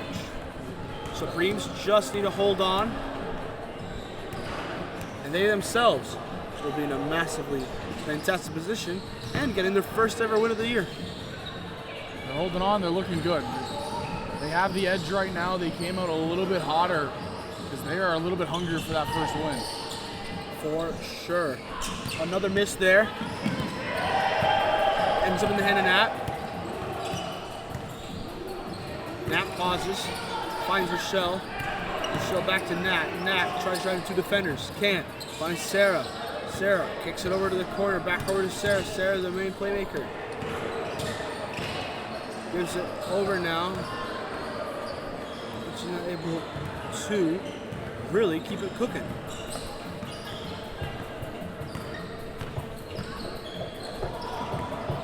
Kay finds Ayoka. Ayoka splits defenders. Goes up with the lay-in. Fouled. 2 free throws to come now for Free Minds. See if they can break the scoring drought.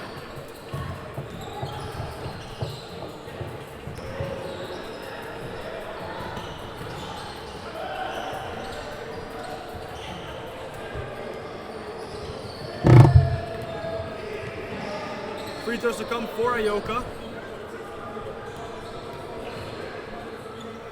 Ayoka, first free throw. Doesn't fall. Free Minds still trail quite a bit, and that just won't help with the cause.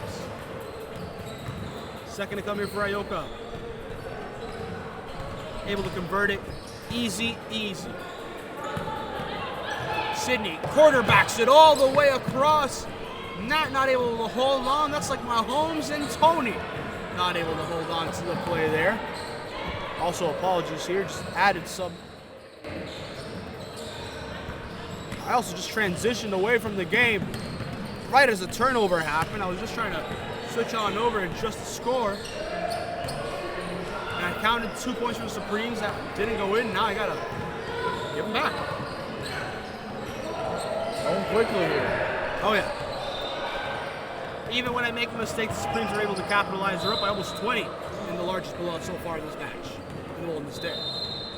Supremes, like you said, they want this one a little bit more. They are fighting hard. They're 0-4, trying to match in the standings with Free Minds. If they win today, both teams will be at 1-4 on the season. For sure.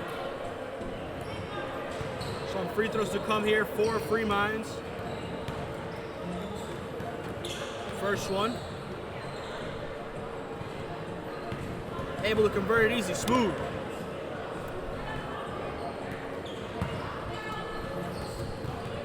Let's see, the second one goes the same way for Kay.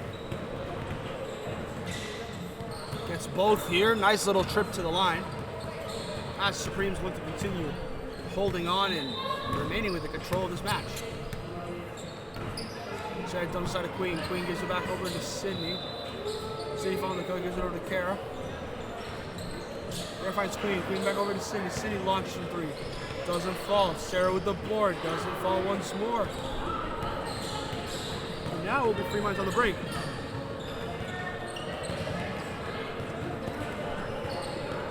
Free Minds passing it around the top. Heads in the hands of Chris. Chris 3 won't go. Kara pulls in the board. As the Supremes maintain a comfortable push. Sarah with an inside pass finds Sydney to give an 18-point lead for the Supremes. Massive shot was just hit on the other court. Let's see if Freeman's able to replicate. DK goes up, won't go. Sydney's the one that pulls it in. I don't know what just happened when this place erupted. Oh yeah, the other court went absolutely crazy. And speaking of crazy, Nat with 2 points to give a crazy 20-point lead for the Supremes here. As you mentioned, we know they were hungry, but to come in and dominate the way that they have has been a bit surprising. Surprising but impressive to say the least. I mean, they are playing really good defense, boxing out, and again, the key takeaway, the offensive boards. Yeah. If you're able to maximize double, triple, even quadruple at times your possession or opportunity, you should be winning at this high of a margin. Kay goes up despite the contact. Gets off a defender, and it will become Supreme's ball. No, it will be Free Minds ball. Queen subs on for Michelle.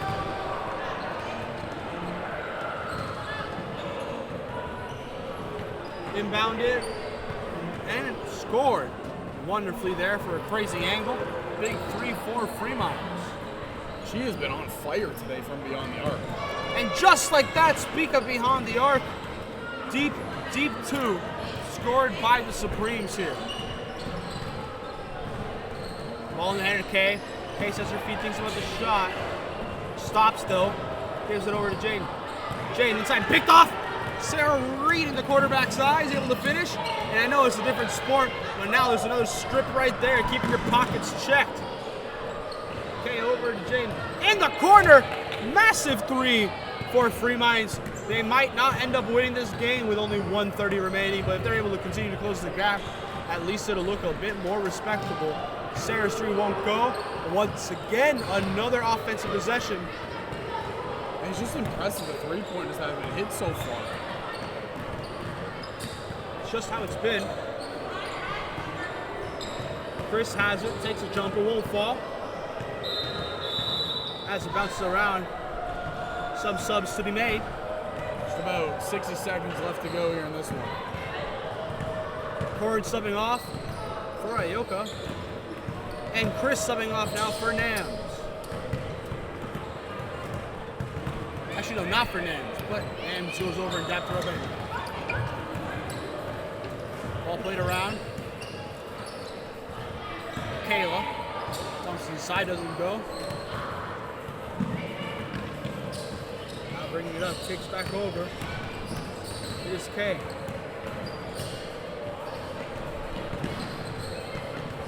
Finds Ayoka. Ayoka steps back with the jumper, won't fall. Rebounded by Michelle. Michelle finds Sarah. Sarah gets popped out of her pocket. As DK goes up, bounces around. 2 points here now for Free Minds. We're dwindling down, 5 seconds left to go. Supremes, I'll wrap it up. They get their first victory of the season. And they make it a cool 69. Nice, I guess is the way to put it right there. Free Minds had 2 points. Seems like they got disallowed or something. We'll make that adjustment right here for y'all now. The final score here for the second of our 4 games today. Supremes 69, Free Minds 51. Supremes sacked their first win of the year against this Free Minds side. You know it's going to mean a lot to them. Headed to game 3 now. It's going to be myself and Zach once more in the mic, so you don't want to miss it. We'll be right back.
Welcome back, folks. Here we go. No Name versus La Familia. This is a heavyweight fight for our third slate today. Of course, Julian Quintero Verano on the mic, as always, joined by my dear friend Zach Benoit. We have No Name, 3-1, undefeated last season with a loss in the postseason. Who are they facing? Well, it's none other than La Familia, the only tie left without a loss to this season. It's going to be fun to be able to watch as we have two titans of the game essentially going head to head here. These two teams, well-oiled machines, it feels like when they're on the court. Yes, sir. And over here now we have La Familia. Let's run through their lineup right now. On the ball right now, Anne-Marie draws the foul. On top of Anne-Marie, the La Familia side have Sienna, Leticia, Vicky, and Jalen. Doesn't seem like they have much of a bench today, but they are an absolutely hard-nosed side. They'll give anything for one another, so we know that it might not be a big issue for them as they can all perform when need be. On the other side, we have the No Name side, the No Name squad out there at this moment in time. It will be Lindsay. Alongside Lindsay, we have Jill, we have Emma, we have Maddie, and lastly, we have Liz out here for this No Name side. A lane violation to begin with to allow a third free throw attempt. That time, there was a violation from the shooter, and now it will be No Name taking possession once more. Jill pauses, finds Maddie over on the left-hand side, tosses inside. It will be Lindsay. Lindsay thinking, holding. Kicks it out to Liz, back over to Lindsay. Not able to score. Ends up in the hands now of Vicky. Vicky bringing it up, gives it over to Leticia. Leticia to Jalen.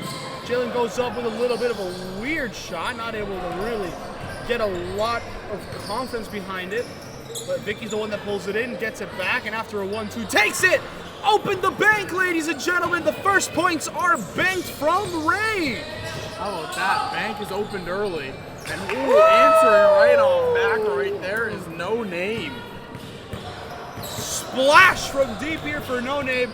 That's what you like to see. Emma Jonas with the response, another shooter in this league. Jalen goes straight in, contact, able to finish. Thank you very much, she's able to say. But La Familia able to retake the lead once more. Ball kicked out, looking all over. Bobbled left open on the loose ball, and it will be now Jalen bringing it up for La Familia. Slows it down a little, has Anne-Marie, but also has Vicky, finds Vicky. Vicky looking, finds over Leticia. Leticia isn't able to pass it over to Anne-Marie. Now it will be Jill bringing it up. Jill kicks it back over to the corner.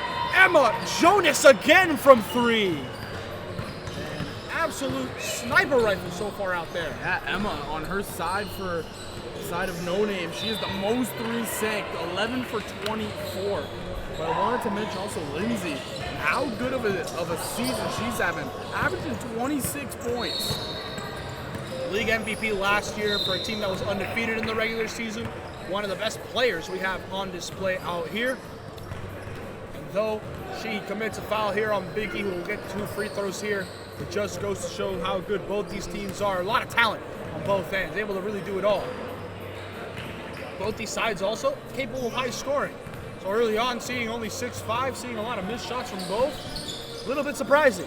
But La Familia, regardless, able to tie it up here after splitting the free throws. It's Vicky. Jill finds Emma.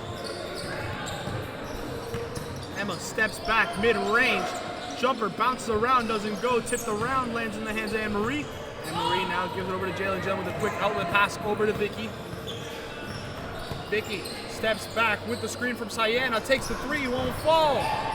Picked up by Sienna, back to Vicky. Vicky with the floater, doesn't go on the teardrop. Now Jill, the one bringing it up for No Name. Jill behind the back, double behind the back. Tosses back over to Lindsay. Lindsay sets her feet, pulls up, shot doesn't go. Now it's going to be Leticia who has it. Leticia bringing it up.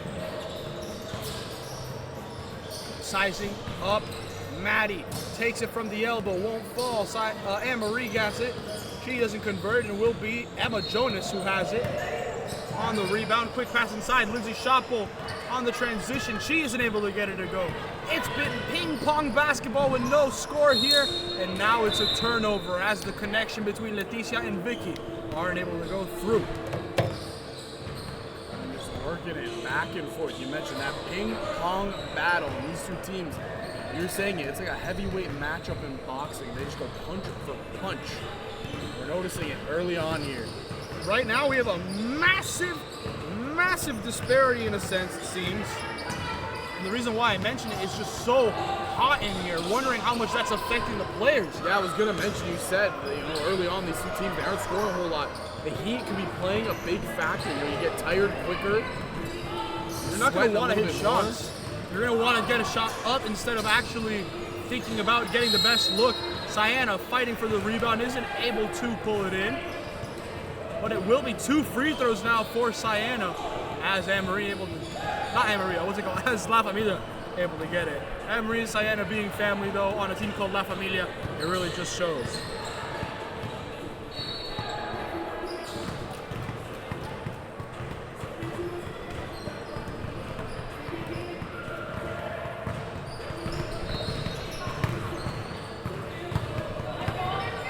Ball up. Both free throws were made. And now Jill takes a shot, isn't able to get it to fall. Leticia the one that pulls it in. Leticia now bringing it up. Slowing down the tempo over here on the right hand side. Quick pass over to Jalen. Jalen pauses, covered by Maddie, steps back, launches from 3, won't go. Ends up in the hands of Jill. Jill, quick pass now over to Maddie, Emma.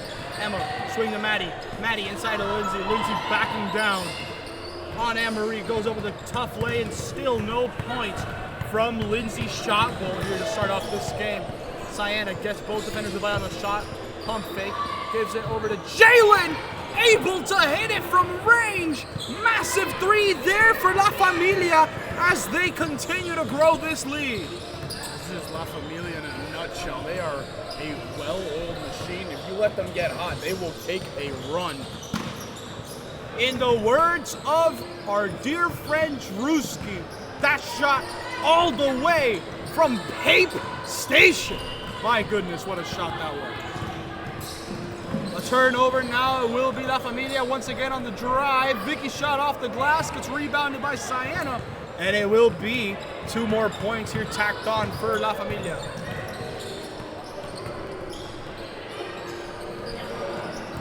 Emma Jonas once again for 3. Shot falls short. Maddie slaps it to keep it in bounds. It falls straight to Jalen. Jalen slowing it down. Has someone come in on a double team tag. Quick pass over to Vicky. Vicky's 3 won't fall. Now fighting to get it out will be Emma. Emma gives it over to Jill. Jill quick swing over to Maddie. Maddie now a little bit of a hook. Isn't able to get it. Lands in the hands of Anne-Marie. Anne-Marie with a quick little toss over to Jalen. Stops, looks, finds Leticia. Leticia finds Anne-Marie, who goes up with it. Doesn't go. Second chance, doesn't go. Third chance, no go. As Lindsay's the one that pulls it in. There will be a reach and foul, and it will be no-name ball. Patricia and Alina subbing on. Who are they coming on for? Well, they're coming on for Maddie and for Jill. This game, very low scoring to start it. You don't really expect to see no name start this kind of slow. We've seen them just dominate opponents really every game, and La Familia, they are another well-oiled machine. They work very well together. Very sound squad, a lot of active hands on defense. Yep, Leticia here able to tip it on, but it still ends up in the hands of Emma. Emma able to give it over to Patricia. Patricia with a bounce pass back over to Emma. Emma's jumper! All 9 points so far from No Name have been from Emma Jonas. I just tacked it on for the wrong team. Ladies and gentlemen, just like the Jonas Brothers song, burning up is the way it's looking right now for them. Great to see. No Name not able to contain their 2 points for La Familia. And there, a turnover once again for La Familia. They forced it. They're all over. Active hands, as you said. through it, ends up in the hands, following a tough rebound for Emma Jonas. She slows it down, thinks, looks around, pops it over to Patricia. Patricia drives it to the left-hand side, tough lay, and able to get it through contact. And now No Name really started to get more into rhythm here. First points that aren't Emma Jonas there. Jalen's three, though, high bounce off the rim. Shutting it down immediately. I mean, Jay has been electrifying from beyond the arc. Oh yeah, Jalen can do that. Alina gives it over to Sarah. Sarah launches from three, though. Both these teams, they're starting to really get into this rhythm. They're not letting the heat affect them anymore. Well, the Heat's affect them because they are heating up from beyond the arc. Oh yeah, really starting to get it going. Vicky drives around through contact, draws it. Now it will be 2 free throws to come for Vicky.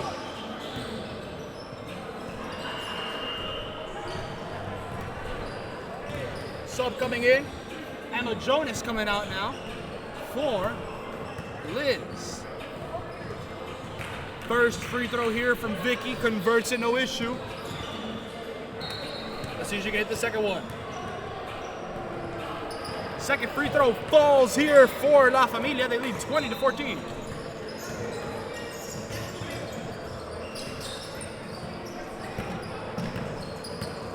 Liz going around, gives it now over to Patricia. Patricia thinking, gives it over to Sarah. The pass is just too high as Vicky almost comes in to pick it off. It goes over Vicky, but it also soars over Sarah's head, falls out of bounds here. La Familia regained possession after the forced turnover. Yeah, and Vicky, she turned part ref there. She immediately was signaling that it was La Familia ball. Oh yeah. That's Vicky for you, one of the most tenacious defenders. One of the first things I got to learn when I started doing commentary here for Megacity basketball is this. When Vicky has the ball, it is an absolute joy to watch. Very slippery when attacking the basket, but at the same time, very tenacious on defense. And always very, I'm her in the mentality. It's always really lovely to see when it comes down for her. A turnover was forced inside of the block. No Name was able to respond, and now it's 20-16. Leticia finds Sienna. Sienna moves around, goes up, blocked! Once more, it's Lindsay's shot pull. She has it, gives it over to Patricia, there's contact. And it will remain No Name ball. That's a fantastic defensive display by Shot Bolt. Oh yeah. Lindsay shot blocked right there, wonderful there. Goes up both hands and just grabs it down. And after that amazing block, a timeout gets called. 9:40 remaining.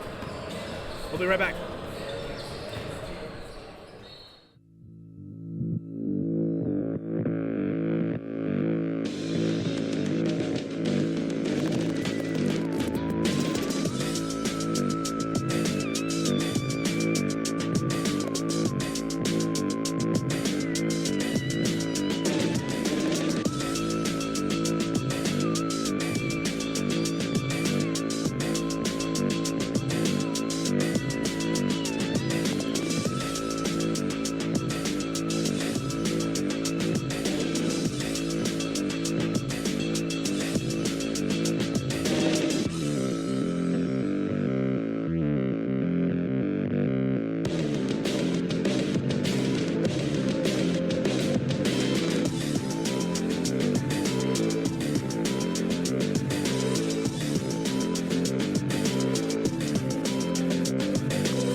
We're back here, No Name, after their timeout, looking to really get back. They're down by only 4.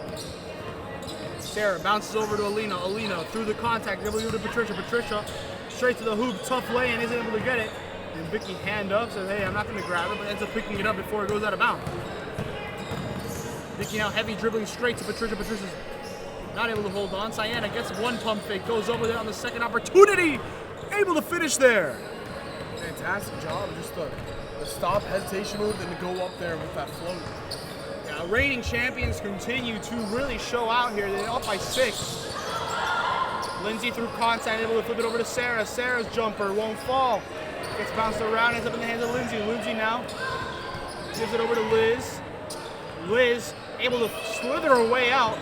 Gives it over to Alina. Alina puts up a shot, but it doesn't end up falling. Leticia now bringing it up for La Familia. Stops give her to Anne-Marie. Anne-Marie was looking elsewhere. Leticia had the shout for her, and she's able to regain and maintain. Leticia through the contact. Very, very tough layup.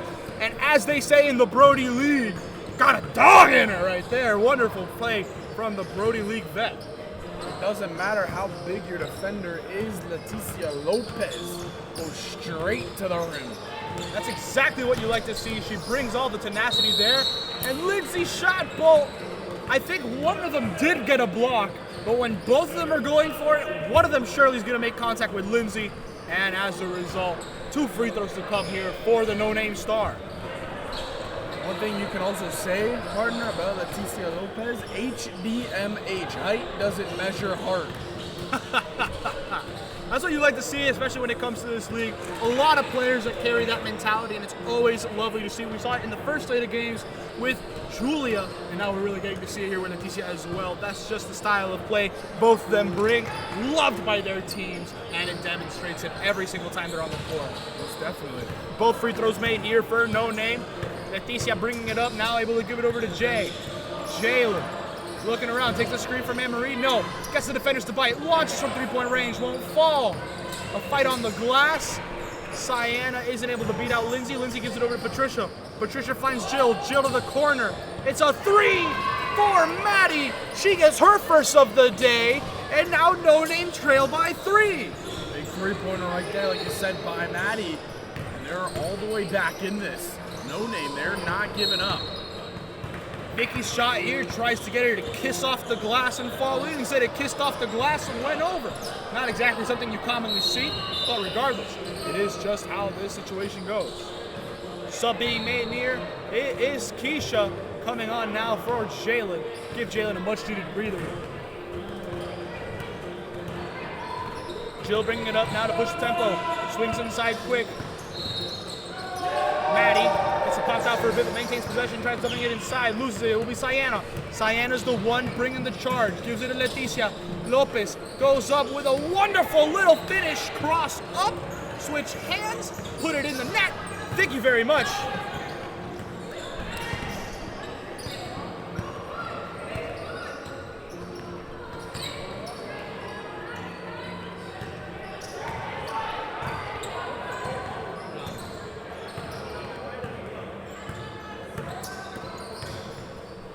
Vicky now moves around, puts up the shot, isn't able to make it. Now it's going to be fighting all the way around. It will be Lindsay, has it.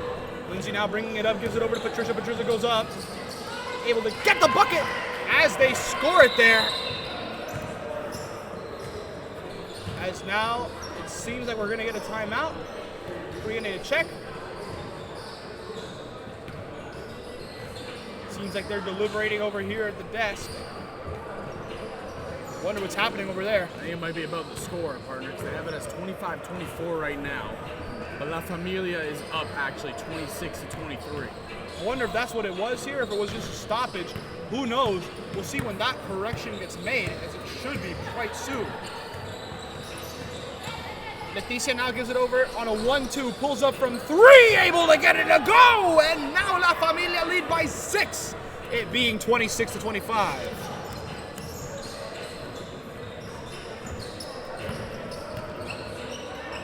Liz goes up with a floater, it swirls around and falls. Nice to see here for No Name.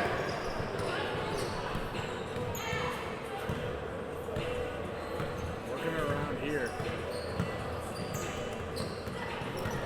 Leticia driving over here, gives it over to Vicky. Vicky goes all the way around, 1-2 on the contact. No dice, it will be an inbound play for La Familia.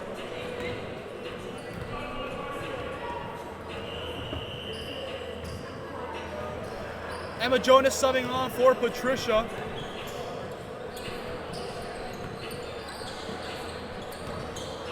Vicky inbounds it here to Keisha. Finds Vicky on the back door.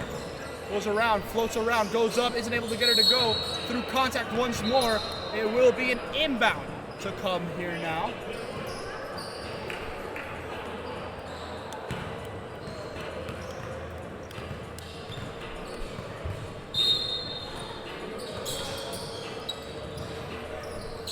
Inbound and out of Sayana. Get it over to Leticia. He launches from 3, high off the rim, won't go. Lindsay's the one that pulls it in. Lindsay has it, stops, gives it over to Maddie.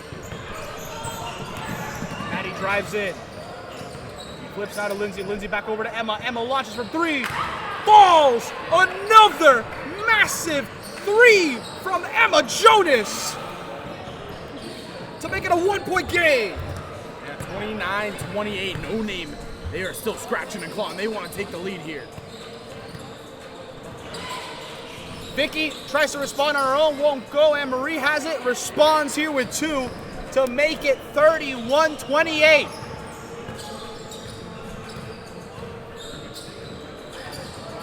Jill drives around, goes up with a little bit of a scoop lay-in, lands here for no name. And to make it 31-30, it's a 1-point game. It's crazy, it's hectic. Leticia now gives it over to Vicky. Vicky stepping around, able to step back. Takes the screen here from Anne-Marie.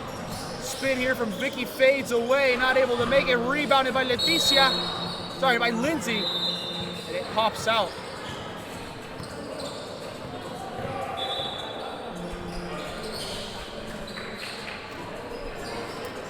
Timeout to be called here before the next inbound. We'll be right back. 2:51 remaining.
We're back, folks. A little bit of a scores correction there. It is 32-31 for No Name following a missed shot there earlier. Ended up not seeing it on the broadcast, but hey, that's the way it's getting ruled. We make mistakes over here as well. We're keeping everything by hand, you know? Exactly. We're watching our little setup here, watching the game. We're watching for other storylines happening around the court. Has it been a banger or what? It's 33-32 now for La Familia. A 3 here opportunity for No Name, not able to convert. Now it's going to be Jalen bringing it up. Jalen looking around. Stopping, looking, flipping over is Anne-Marie. Gives it over to Keisha. Keisha launches off the bank, won't go. Rebounded by Sayana though. Able to finish here. Great rebound by Sayana. That's what you like to see here. Going up now. It sits on the rim, doesn't fall for Jill. And it will be Jalen now bringing off the possession on the other end. This first half has been nothing short of fun. Anne-Marie here. Oh yeah. Anne-Marie be getting a lot of space by Jill. Ends up putting it over to Jalen. Keisha taking a screen here by Leticia. Has a switch. Ends up for Leticia once more here. Leticia says, I'm giving it a chance from 3. Don't go.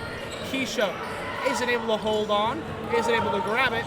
And now it's going to be bringing it up quick. Liz. Emma to Jill, wide open on the inside, wonderful backdoor cut to make it 35-34. They're storming back here, or No Name, still trailing though by 1 to La Familia. Leticia here gives it over to Jalen.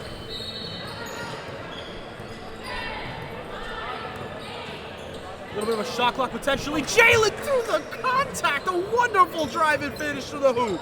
Don't matter who the defender is in front of Jalen. She goes to the rim with a beautiful finish. Wonderful bucket there to be seen from 3. No name. Tie it up at 37. My goodness. 53 seconds left. Leticia dumps inside to Sienna. Takes a chance from 3. Answer it back and pay it forward. That's another one for Leticia Lopez here. 40-37 here at the half.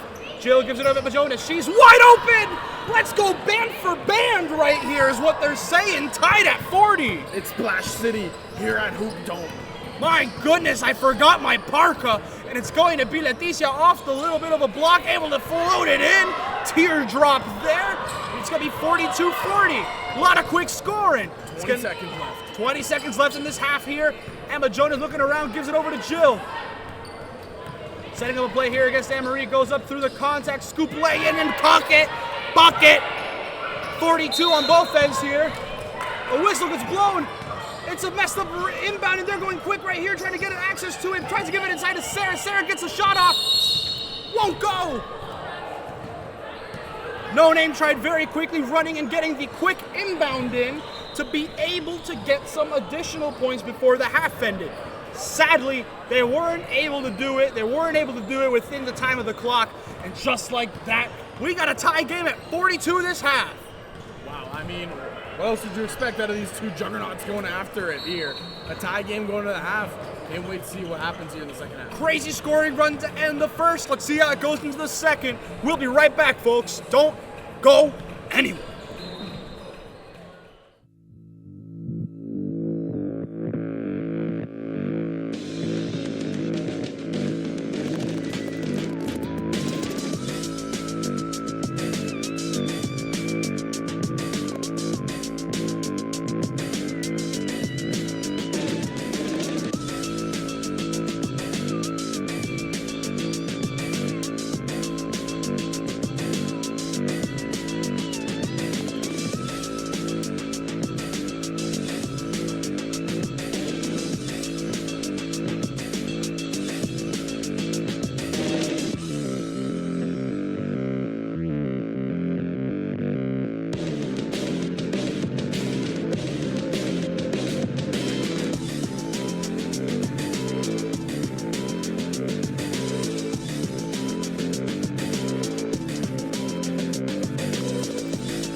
We're back for second half basketball, folks. 42s all around as we have La Familia starting off this possession. Crazy slapping around, and it's a foul on Lindsay Shotbolt there, probably over the back going for it here on the rebound. And no name able to really pull it in, take back possession there after what was, gotta be honest, very entertaining first half. Very entertaining indeed. I mean, it started with La Familia really controlling the game, and then No Name, out of nowhere, just kind of bounced back, and they went on a massive run to end out the half. That's exactly what you like to see for both these teams. And now we have just over 20 minutes of probably electric basketball to come. Lindsay right there flies in to get the board. Puts it up, gets fouled. 2 free throws to come. Whew. You can start seeing temperature rising. It's not just how hot it is here in the hoop, though. Yeah, during the break, one of the players actually went over and got the fan, the second one, because it was getting so hot in here. First free throw from Lindsay isn't able to convert. Let's see if she can hit the second one. Misses it, and I know La Familia right there. What they're thinking is ball don't lie. I knew they did not feel that was a foul. No benefit there for No Name. Jalen beats the defender, able to get it. Wonderful play there from Jalen in isolation. Jalen is so good when it comes to those mid-range J's, whether it be on the baseline or whether it be at the top of the key. Jalen is everything Jason Tatum wants to be. I'm just saying. Wonderful play there from the La Familia player. Meanwhile, No Name able to respond very, very quickly. I believe it was Maddie able to get her on the other end. Wonderful play there. 3 from Vicky won't fall. It will be Lindsay who ends up picking it up. Lindsay now goes up with a bit of a floater. Won't fall. Jill and Sienna fight for it. It will be Sienna who has it. Sienna looking around, seeing if she has a teammate. Loses the ball. It will be Lindsay with it. Lindsay tosses it back over to Maddie after the quick turnover. Quick pass up to Jill. Through this exhilaration, we're getting Jill able to finish. Woo! And again, the scoring goes back and forth. These two teams, they are not giving up. And you'll see, you're talking about Jason Tatum. Well, it's JT, JB has the ball. Jalen has it right over here, seeing how she does. Sizing up Jill, steps back, launches from 3, just off the front iron. Anne-Marie gets it though, goes right up for the second chance. Thank you very much, she says. La Familia able to tie it up once again. Jill with a quick pass to Maddie, almost gets tipped and picked by Vicky. Now it gets picked up there by Jalen following the miss. Jalen given space, she launches from 3, doesn't fall. Anne-Marie has it, gets fouled on the way back up. Will be 2 free throws to come here for Anne-Marie. La Familia slowly trying to take control again. They had it in the first half. And then by the end of that first half, it slowly dwindled away. But now, they're trying and fighting. It's a good word, by the way, dwindled. Really, really like it. Gonna have to add that more to my vocabulary, I'll tell you that. Really lovely to see here for them. First free throw was a miss, second one as well. But La Familia able to pick it up. Now they get picked off though. And it's Lindsay Shotwell. She's gonna try to go coast to coast. Has a teammate to the left. Gives it to her. It will be Patricia. Patricia's shot won't go. Lindsay pulls it in. Ends up going back up, back in. And it will be No Name able to tack on more points. Oh, Leticia pulled up for 3 and it just missed. Tough to see there for Lindsay. Tries swinging it over. No look to a teammate. Trying to draw more defenders to her. Emma Jonas not able to hold on there.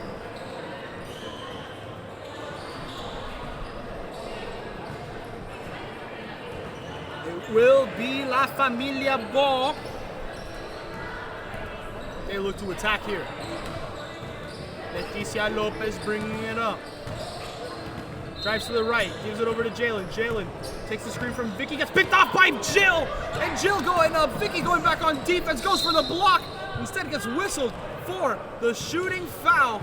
2 free throws to come here for No Name after that pick and steal, pick and chase by Jill Stratton. And again, No Name there trying to match what Bodega did earlier and take that victory. Partner, if No Name come away with this, we have a 3-way tie for first place. And my goodness, does that get me party rocking over here. It gets me bumping. It gets me happy. You know what I'm saying? It's going to be fun to watch. It's anybody's spot for that #1 seed. Oh, yeah. It'll be very, very enjoyable to watch. Jalen goes in, contact through the lane, and isn't able to convert it. ball ended up falling out of bounds. It is now No Name bringing it up. No, it was Famillia was able to convert it. They get the steal, by the way. They're bringing it up. It's Vicky going right at Jill. Tough. The contact doesn't get a call. Jalen has it. Kicks it back over to Keisha. Keisha swings quick to Leticia.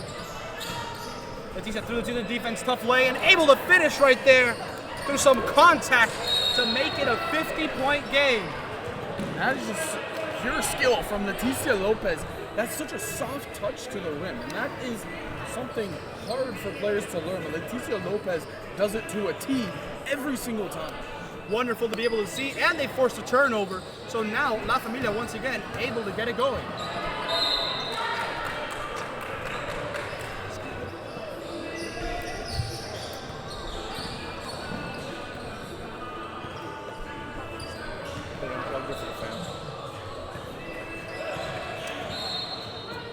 First free throw won't fall.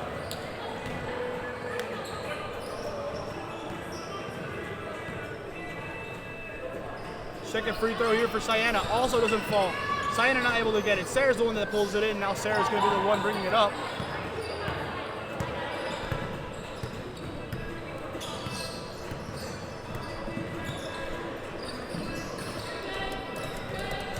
There we go.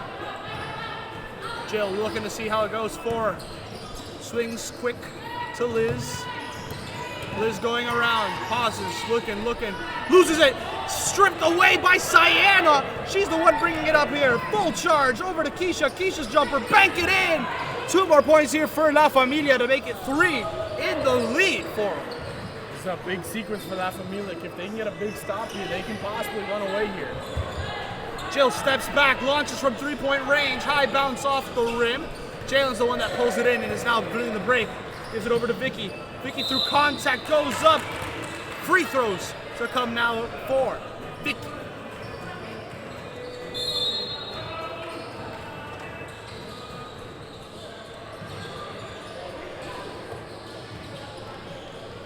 Timeout was called here, ladies and gentlemen.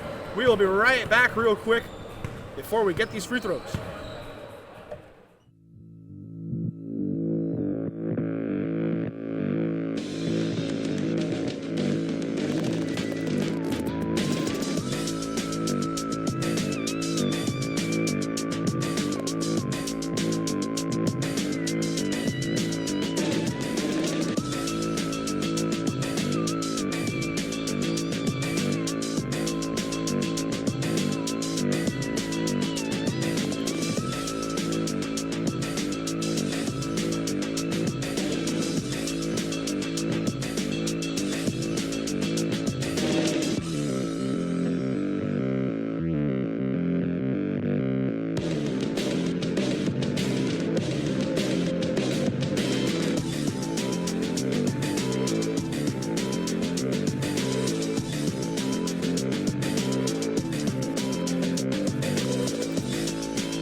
And back here with this one, La Familia on the free throws, they take another point up.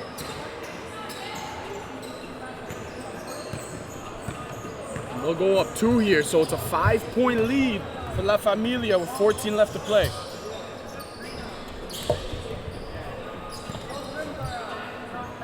Three from Sarah doesn't fall.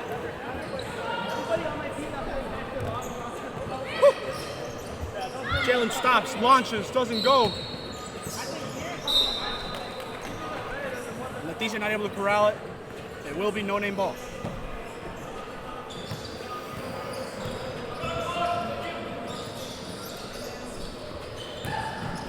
Patricia now gives it over to Lindsay. Lindsay able to get 2.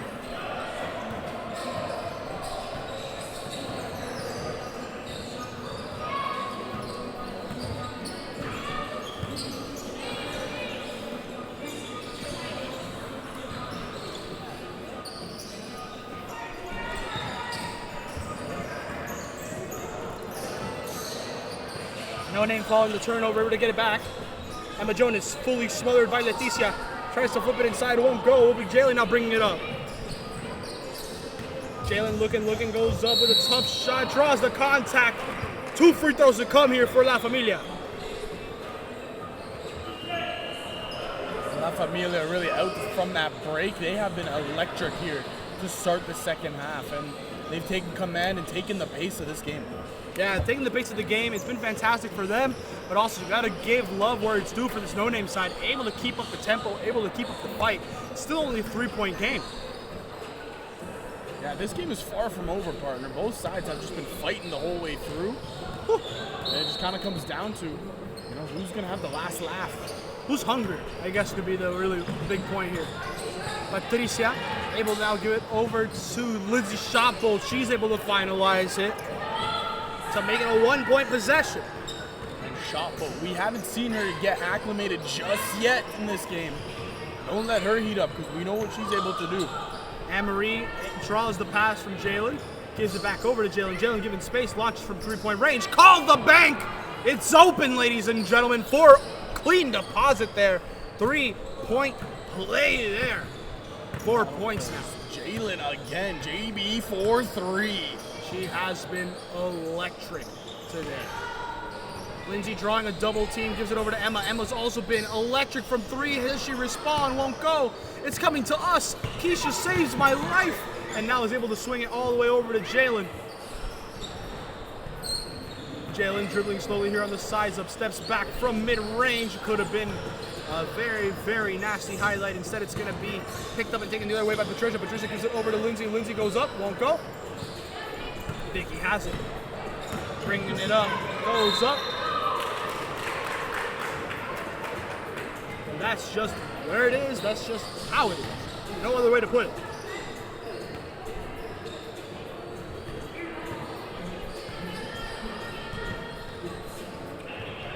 Two free throws to come for Vicky. And let me just point out, this game could be a blowout for La Familia if it wasn't for so many missed free throws. A lot of missed opportunities here at the line today. Definitely something that could be practiced on further next week matches. But as it sits right now, I don't think they mind, considering that they're the ones holding the advantage. Yeah, it's also something we've seen on both sides. The free throws, it's kind of been a little bit shaky, a little bit off. Hopefully for them, they're really able to get it all sorted and moving. Be able to benefit them moving forward this season. After this barn burner, we have another match for you. The last match of, today's slate, this week's slate. It will be members only who will be taking on the Roadrunners in a match for two teams that are really trying to claw their way out of the middle of the standings. Is the easiest way to put it there. Patricia lost the ball there. It gets kicked by Sienna. And through the kickball violation, it will be an inbound chance here for No Name. Quick pass in. It goes to Lindsay. Lindsay looking, has Patricia inside, has a cutting Maddie. Maddie able to have it, but it's picked off by Jalen. Jalen's now going full speed on the races through contact. Isn't able to get it, and it gets popped out of bounds. And it will remain La Familia ball as we get some subs. They are playing electrified right now. La Familia, it seems like something has woken up in them, and they are going hard right now. It's going to be fun to watch here. La Familia inbounds it. It's going to be Vicky here putting a defender on her lip, giving some space following the slip up. Lands for her. Sienna pulls it in, doesn't able to get it, gets a second chance. Gives it over to Anne-Marie. Anne-Marie goes over the hook, won't go. Sienna with the third board, won't go. Oh my goodness, I am at a loss for words. I'm jumbling it up. And Sienna has been the one clawing and fighting all over on this glass. And it will remain La Familia ball following all the rebound chances. Vicky sets up, launches from 3, and that one will peacefully bounce out of bounds. As No Name gained possession here, 8:30 in the match. Again, the fact that this is still a close game, 5 points, 2 possession game. No Name, they just got to get one good stop after this basket. A lot of disgust there on Maddie's face following contact with Vic. A push in the back here against Jill. And No Name now gets the inbound once more. This game has gone a little bit physical as we've gone on to the later stages. You're seeing the intensity of two of the top teams in WMBA, and we know that both these teams feel like it should have been the final last season. No Name feeling a bit robbed of not being able to make it to the finals last season. Meanwhile, La Familia champions. So it'll be fun to see if this ends up being the finale once again this year. Massive three that was by Maddie, as now will be Leticia operating inside, able to get a mid-range bucket here to make it a 4-point game. Leticia has her defenders on springs, the way they are bouncing up and down on her pump fakes. Puppeteer is the easiest way to be able to put that ball plays out to Emma Jonas. Splash it from 3 and make it a 1-point game. My goodness, folks, it has been something special to watch. Impressive to say the least. Emma Jonas has just been electrifying from beyond the arc. And now she challenges Vicky on defense, isn't able to get her, and it will be 2 points to come now for La Familia. Jill with a quick pass over to Maddie. Maddie given some space, thinks about the shot, loses it, gets popped out. It will be Jalen who ends up getting the steal after the pop out. Leticia loses it, able to keep it just under wraps, under control, and now covered by Jill. Gets her in the air on the pump fake, but isn't able to convert. It gets swatted out, and it will be No Name ball here on the retake. And once again, it's Leticia Lopez having her defender like on a string. Jill now steps back, pulls up with a fader inside the paint. Doesn't fall, and now it will be Leticia Lopez slowing it down, knowing her team has time, knowing that they can choose some clock here with the minor advantage that they have, make it a bit harder for No Name to really come back. They've controlled the tempo this whole second half. They're going to continue to do so by tacking on more points. It's JB from 3 again. Jumper here won't fall, and Leticia Lopez now the one pushing the tempo, says, you know what, if we're gonna score, let's bring it right to him. Spin move, lose it on the ground. They're all grabby, they're all handy. It gets popped out, no foul gets called. Anne-Marie's the one that has it, looking to inbound it back out, gives it over to Leticia, and Leticia's not able to receive the pass. It's out of bounds. It's No Name ball with subs to come now. Things are getting feisty up here right now. Leticia Lopez, she's still down on the other side, just out of breath. I mean, that sequence by her was so much. A timeout gets called here before No Name inbounds. They trail by 6 with 5:30 remaining. Who knows where this one's going to pan out? Don't go away, folks. We will be right back.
We are back, folks.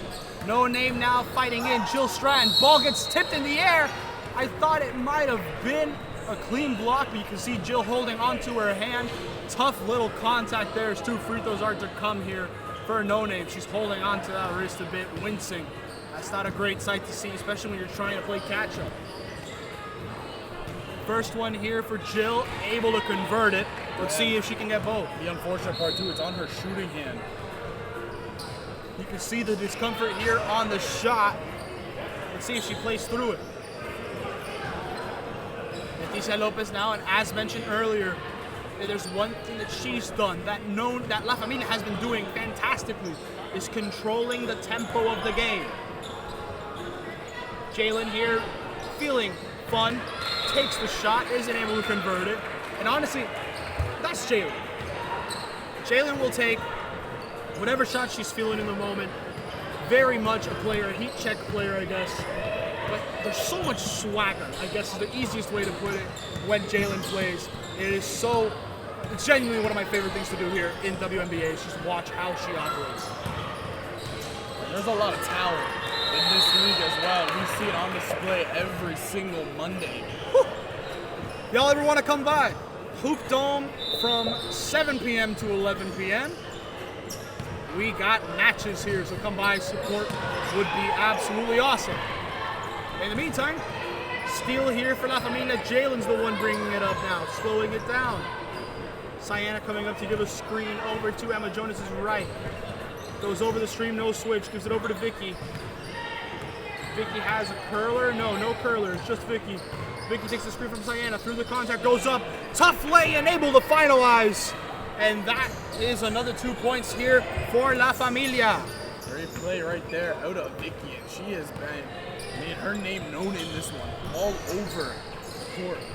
Jill able to respond with a mid-range of her own to make it a 4-point game. 3 minutes left.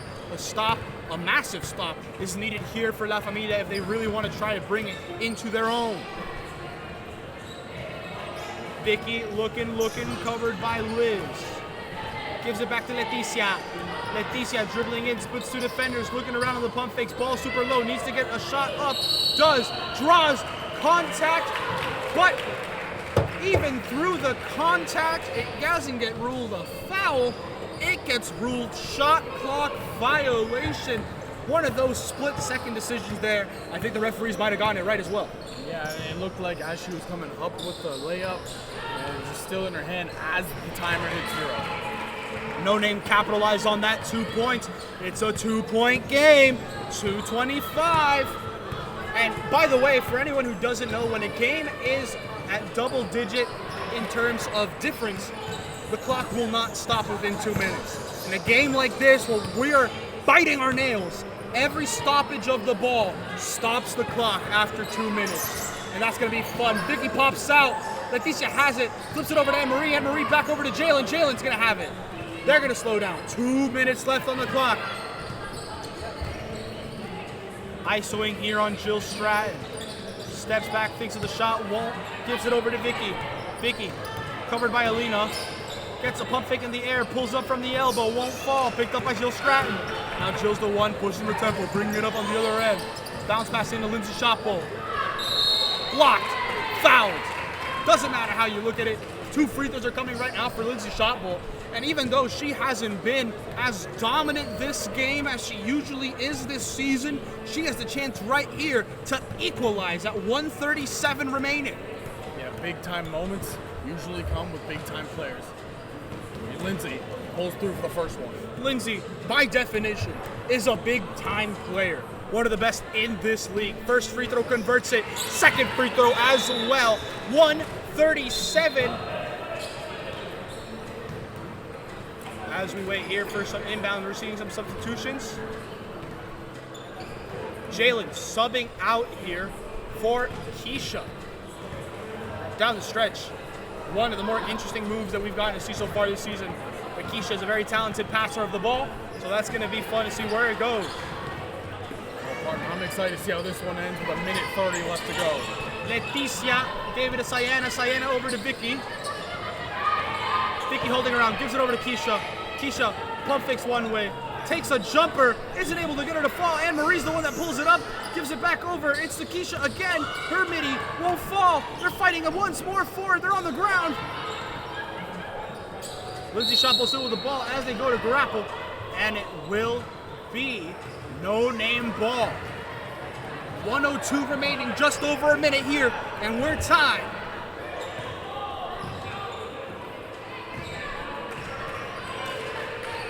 Whose ball is it?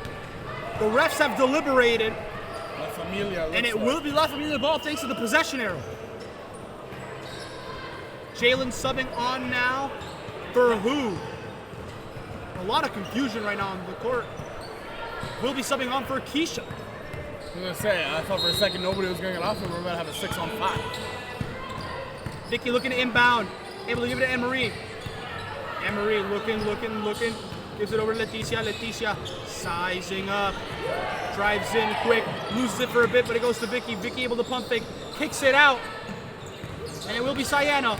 Bodying down Jill Stratton. Goes up with the shot. Won't go. Picked up by Vicky. Vicky has it. Swings it over to Leticia. A lot of possessions coming here. Closing. Shot goes up. Oh my days!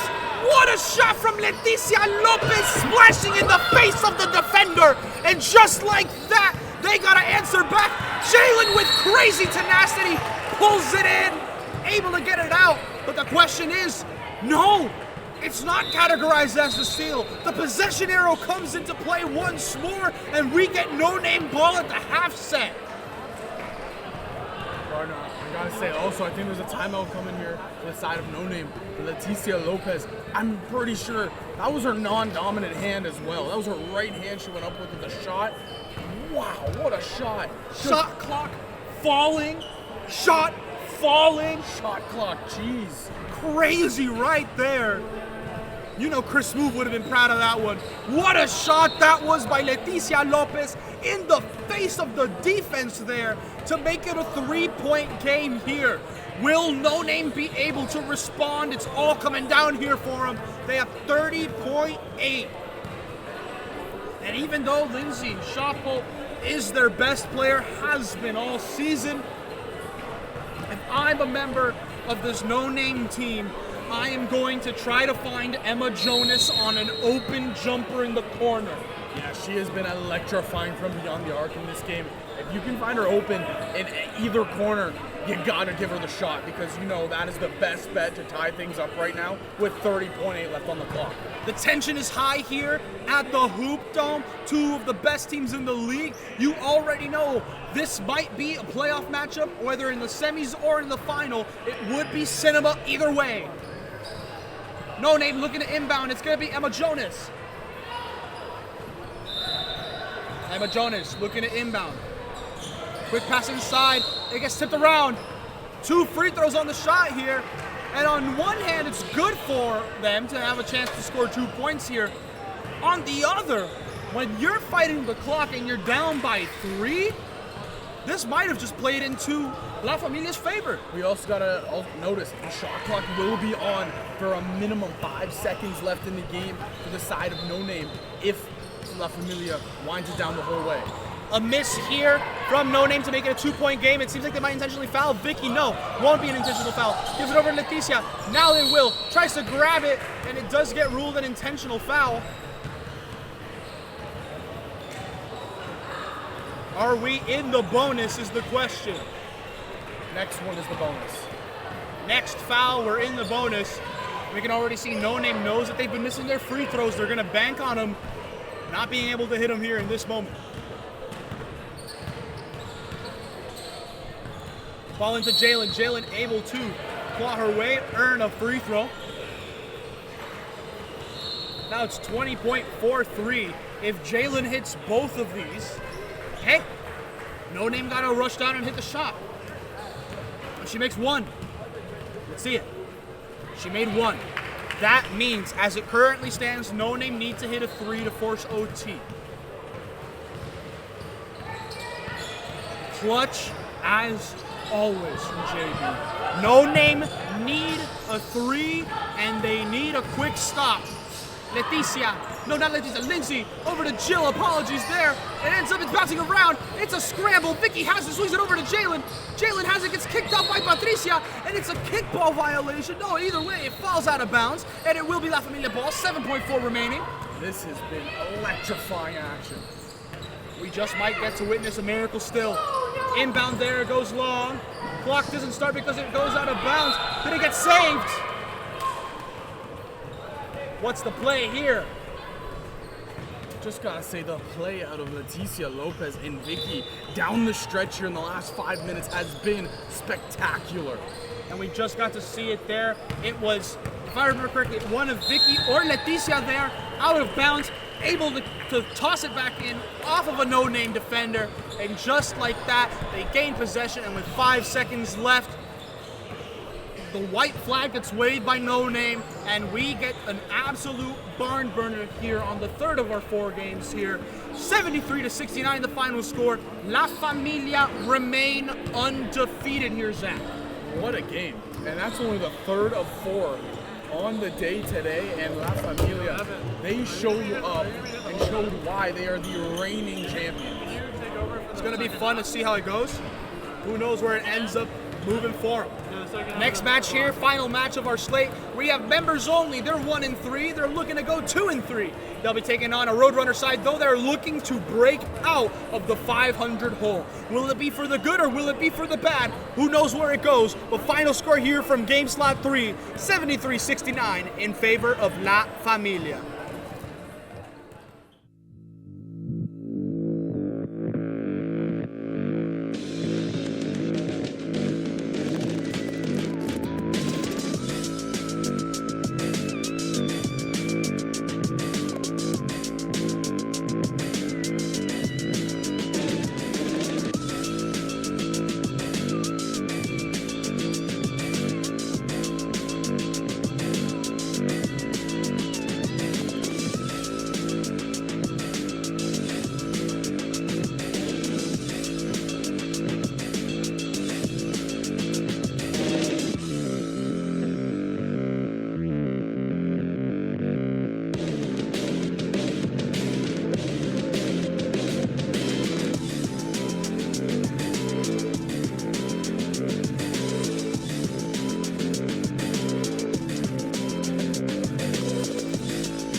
Well, folks, welcome back. Game 4 of 4 in your Week 5 slate. We have the members-only side taking on the Roadrunners. Gonna be a fun little matchup here. So we'll see where it ends up going. Members only looks like Vice City. Oh yeah, Vice City taking on this Roadrunner side with these fun little orange uniforms. Out there right now for this members only side, we got Judy, Nancy, May, Tara, and Michelle out on the court right now for them. Meanwhile, for this members only team, we got Sid, Leanne, who just drills home a massive 3. Along with them two, we got Q, we got Kiara, and lastly, we have Minori. Judy looking around, has Nancy right in front of her, instead just launches from 3. Call the bank, we're open for business. And while Leanne's got rolled a 2, I can tell you with certainty, the Roadrunners hit a 3. How about that? About starting that. quickly now. A fantastic touch at the rim by Sid. Sid able to finish there to make it 4-3. Both these teams, very, very fun sides to watch. High-power team basketball. Let's see how far they're really able to get it to go today, as both of them currently sit around middle of the table. Let's see if they're able to get it going. Leanne had a deep 2 hit earlier. See if that 3 could go. Doesn't. And now it's going to be Nancy bringing it up. Quick outlet pass. Finds Judy. Judy pump fakes, goes up. Able to get it. High kiss off the glass. Able to finalize. And it's easy to go there for the Roadrunners.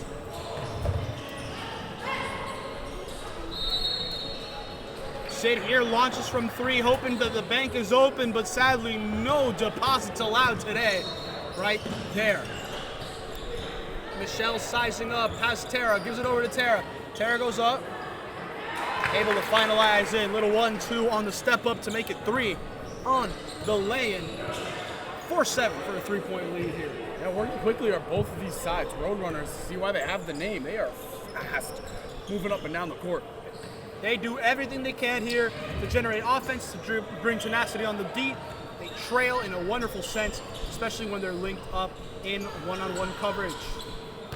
Jumper there, doesn't fall, it will be Judy, who has it, takes control here around the midcourt. Launches from 3-point land, doesn't land. Will be Michelle on the board though, goes up, doesn't have it. Third chance here from Tara, won't go once more. She sits, gives it to Michelle, Michelle steps back. She has another chance from 3, this one is just long, just won't fall, and it will be members only ball. The side of members only, when you look at it, the players, well, Sid leads the way with 11 points per game. She missed 1 game so far this season, but she's still the 2nd leading scorer on the squad, so look for her to really set the tempo and the pace. Yeah, one big piece that is missing for him is my homie Shook. Shout out Shook. Absolute talent here for him. But it doesn't seem like they'll really need much of her here. 2 points on the lane for Minori, the substitute here for this members only side. Let's see if she's able to get a 3rd one. As I mentioned, old-fashioned 3.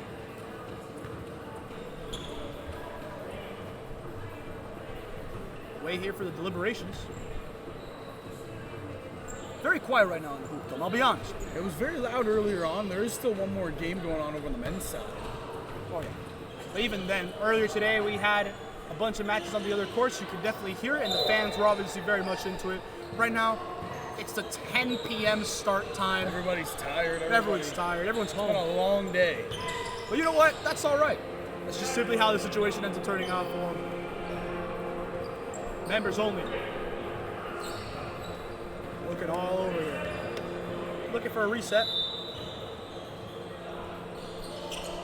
Sydney inbounds, he gives it over to Leanne. Her chance from range, doesn't fall. Picked up by Tara. Tara's down the 1, pushing the tempo. Has May over to her right. Pauses.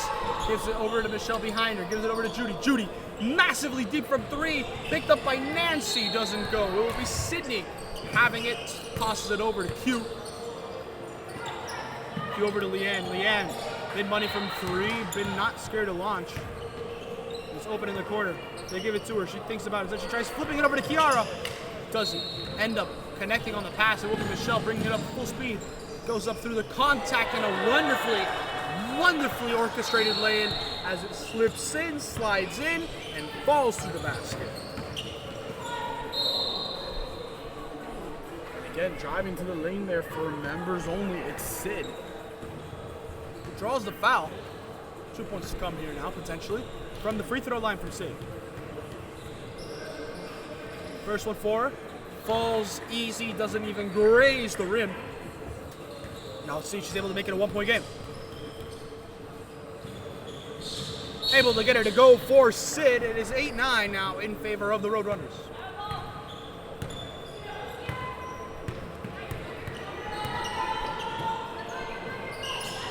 Ball gets played over to May. May looking around, draws one over with Kiara. Fader on the back leg right there from May. Able to finalize the shot. Roadrunners to make it a 3 point game. Yeah, Roadrunners have come out with a authority so far at the start of this one. Jumper from Kiara. Isn't able to get her to fall. Nancy's the one that has it, gives it over to May. May now bringing it up. Looking, gives it over to the right-hand side. It's Judy for three. Doesn't end up going. Judy has it, though, through the contact after not able to make it. Ends up giving it to Michelle. Michelle's three doesn't go. Nori's the one that pulled it in.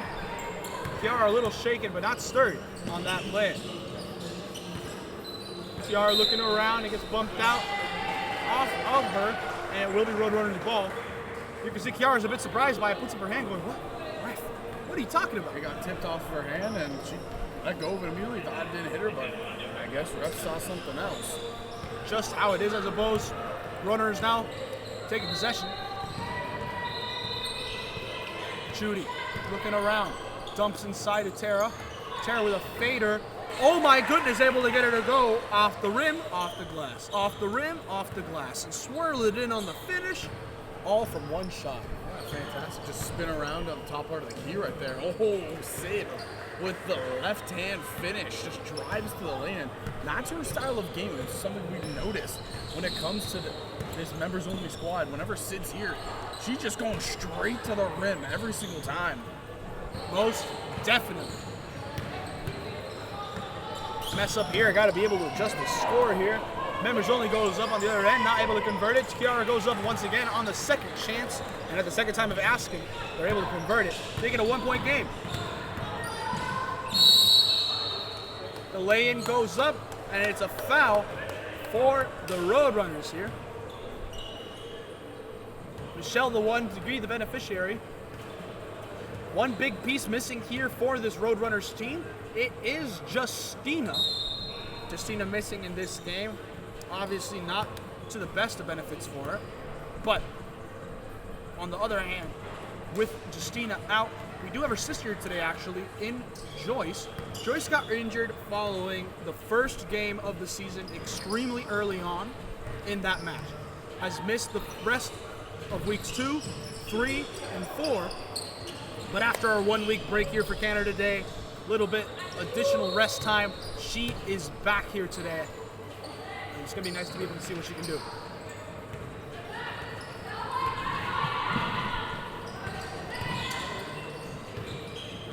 Tara now, little jumper, doesn't fall. This has been a great back and forth match. You look at the points right here. Both these teams are getting their opportunities, and they are capitalizing every single time. For certain. Sid now bringing it over. Goes up on the tough lane, sits on the rim, doesn't get her to fall. Now it's Judy. Bringing it up slowly. Has Leanne, cuts between two, gives it over to May. May with a jab step, goes at it, doesn't fall on the jumper after her jab step fake dribble. Minori goes in, doesn't fall. Now see, she's the one able to really claw for it. Tara goes up with a jumper, won't fall. Picked up by Soulful, also known as Q. Able to bring it here. Q flips it over to Kiara. Kiara sets her feet, launches from range, doesn't fall. Picked up by Michelle, but last off of her as she steps out of bounds, and it will be members only ball. And I'm pretty sure we're going to get some substitutions coming on here for the side of Roadrunners. Subs from both sides right now. Coming on is one of the substitutes this week for members only. She puts in the board. Hold it. Kicks it out. Doesn't get it from the end. And the pass soars over the head of Sid and will be in the grandstands as the Roadrunners take possession once more. Yeah, that was a bullet pass over into the grandstands here. Big bullet pass there. That's definitely what you like to see in terms of tenacity. Not what you like to see when it's coming at your head. You know what I mean? When you got to try to be able to catch it, it's just not the way you want to look Especially at it. if you're a spectator. You don't want that pass coming at you. I'm just saying, guys, a concussion is not fun, speaking from experience. Judy now dumps inside of Tara. Tara spinning around, goes up with it, draws the contact, draws the foul. City puts her hands up, waves around, going, hey, ref, I ain't touching. My hands up. She drew contact with me. Ref goes, yeah, buddy, that's a foul. And that's just the way it ends up getting ruled. 2 free throws to come now for Tara of the Roadrunners. First one doesn't fall. Let's see if she can convert the second opportunity. Gets it to go, splits her free throws, and the Roadrunners lead by 2.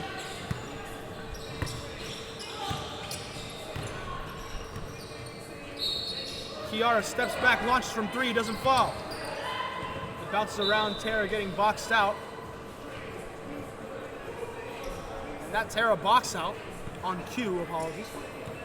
Able to make sure Roadrunners regain possession following the miss.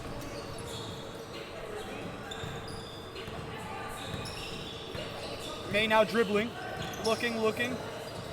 Dumps it over to Tara. Tara dumps inside to Paula. Ooh, Doesn't get it to go. Beautiful hook. Paula isn't able to convert it. She now receives the pass following on the transition. Sends it over to Sid. Sid sets her feet, launches from 3, isn't able to fall. Picked up now by the sub in play, isn't able to get it. Bounces now over to Judy, turnover, it will be Roadrunners ball. Q puts a hand in there, but it will be Judy still maintaining, looking, spinning. Kiara looking around, Sydney able to get a bounce pass off, and it will be Tara able to finish here at the hoop for the Roadrunners.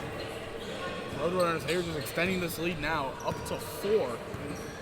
They are working strong here early on in this one. For sure. 9:30 left in the half now. Q looking around, gives it over to Nams. Nams subs in. Gets kicked out. Nams. Nams takes the jumper. Isn't able to get her to fall. That will be Paula who pulls it in. Paula dumps it over to Joyce. Just gotta say, fantastic no-look pass by C. I mean, wonderful job just to get it from the corner and all the way to the top part of the key. Kiara is fantastic at what she does. Great pass from her. Calling for a tip, just wasn't there. And Q now will be subbing off for Minority, who checks back into this game.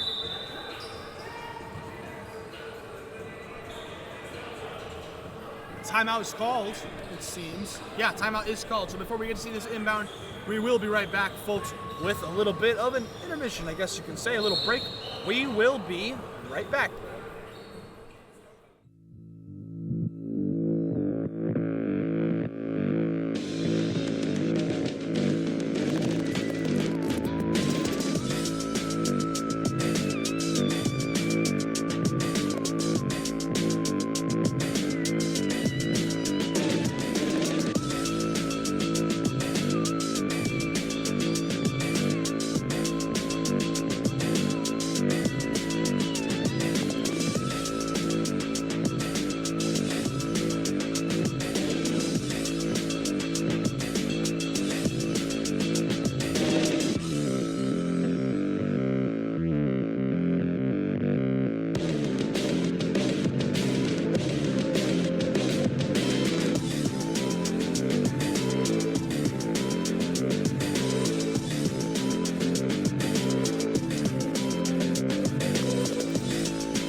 Back, ladies and gentlemen, it will be Roadrunners.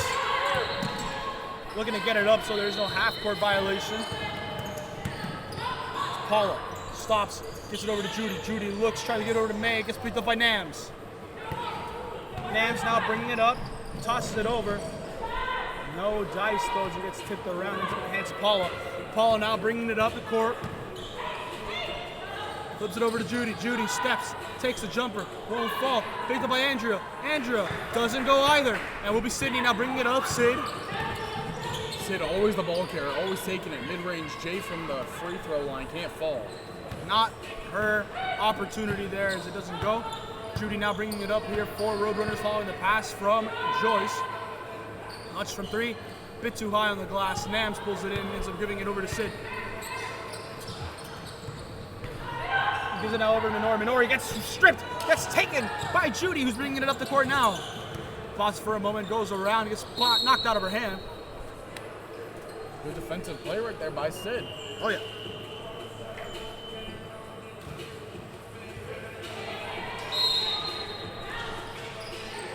Andrea now gives it over to Judy, launches from three, doesn't go. Sid pulls the board. Now she's the one leading the charge. It's 3v2. Minori here ends up trying to get it over to her teammate. No dice, she doesn't go for it. Nancy and Michelle now are both subbing on. Who are they subbing on for? Judy and May. We also have Joyce coming off in exchange for Tara.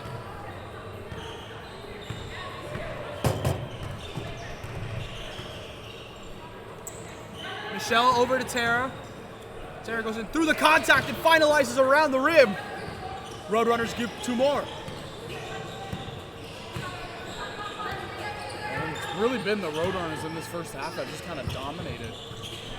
Really has been. Not much else really to say there though. Michelle loses it for a bit and ends up being a scramble at the top between two players of ties. But instead, now it ends up being Roadrunners' ball. They take possession. Ball goes over to Nancy. Calmly takes the midi, but isn't able to convert. Members only have been getting good looks. It's just they haven't been able to capitalize on some of them. Some of them just rimming out. It just has not been their type of opportunity. Minori here though goes up, draws the foul. There will be two free throws to come now for this members only side. Leanne subbing off now for Kiara.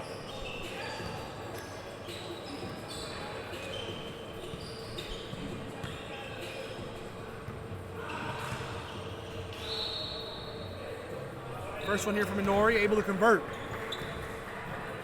Let's see if she can have a perfect little trip here at the free throw line.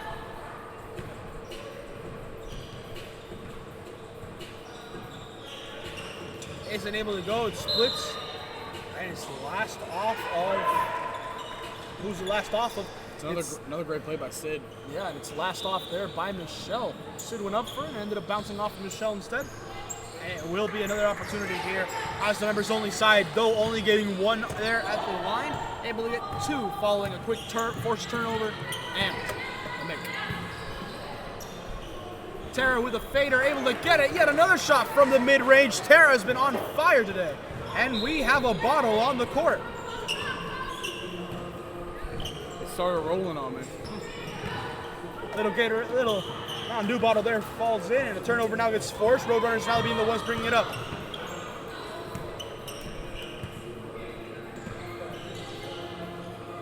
Ball played inside of Tara. Tara goes up, and it sits just right. She's the one able to finalize. Roadrunners really just running up here. Ooh, nice play by members only to get a basket back here. But again, look how quickly Roadrunners are making their way up. They're very fast with it. That's why they're called the Roadrunners. Now we have Paula. Stopping, looking, gives it over to Michelle. Michelle, pump fake pass, launches deep from three, doesn't get it to go. It will be Nams who pulls in the board. Nams now slows to survey. Swings quick to Leanne. Just isn't able to hold on, but Minori is able to recover it. Gets passed around, and on the inside, it will be Sid with a nice little lay-in and be able to finalize the play there following the hecticness on the left-hand side. They're working quickly here. It's also a 4-point game. Members only, they brought this one back. It was a little bit out of hand, and then they've quietly shut down Roadrunners. And right as we say that, once again, call up RBC. Need to make a deposit there. Massive three there for the Roadrunners. Right as you thought that there wouldn't be a close game here, we'd be like, ooh, maybe they're closing the gap. We'll see where it goes. Massive three there to cut any momentum. Nam's fader isn't able to fall. Picked up now by Andrea. Hands you over to Michelle. Michelle goes up, draws the contact. Hands up, saying, ref, I got slapped. No go, no dice. And it will be members only ball. One in the college couldn't get it.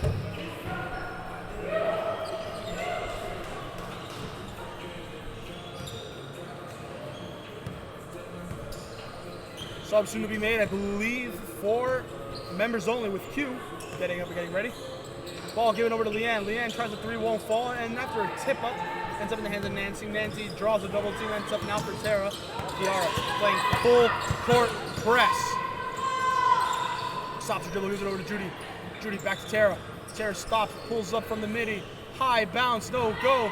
And it will be picked up now by Sid. Sid bringing it up quick. Sid dumps over to Minori. Minori with an easy little bucket there for the members only side on the transition. And again, it's Sid doing everything. Gets the rebound, runs the floor, and then gets the assist on the basket. Fantastic player to say it. Really not much else, just a great player in this league, really comes out to contribute. And members only really do appreciate the work that she's able to contribute. Judy now gives it over to Tara. Tara goes up with it, sits on the rim, but this time no luck on the board. And now it's going to be Sydney who ends up winning it. She's going to drive, beats May, beats Nancy. Little shovel pass over to Kiara.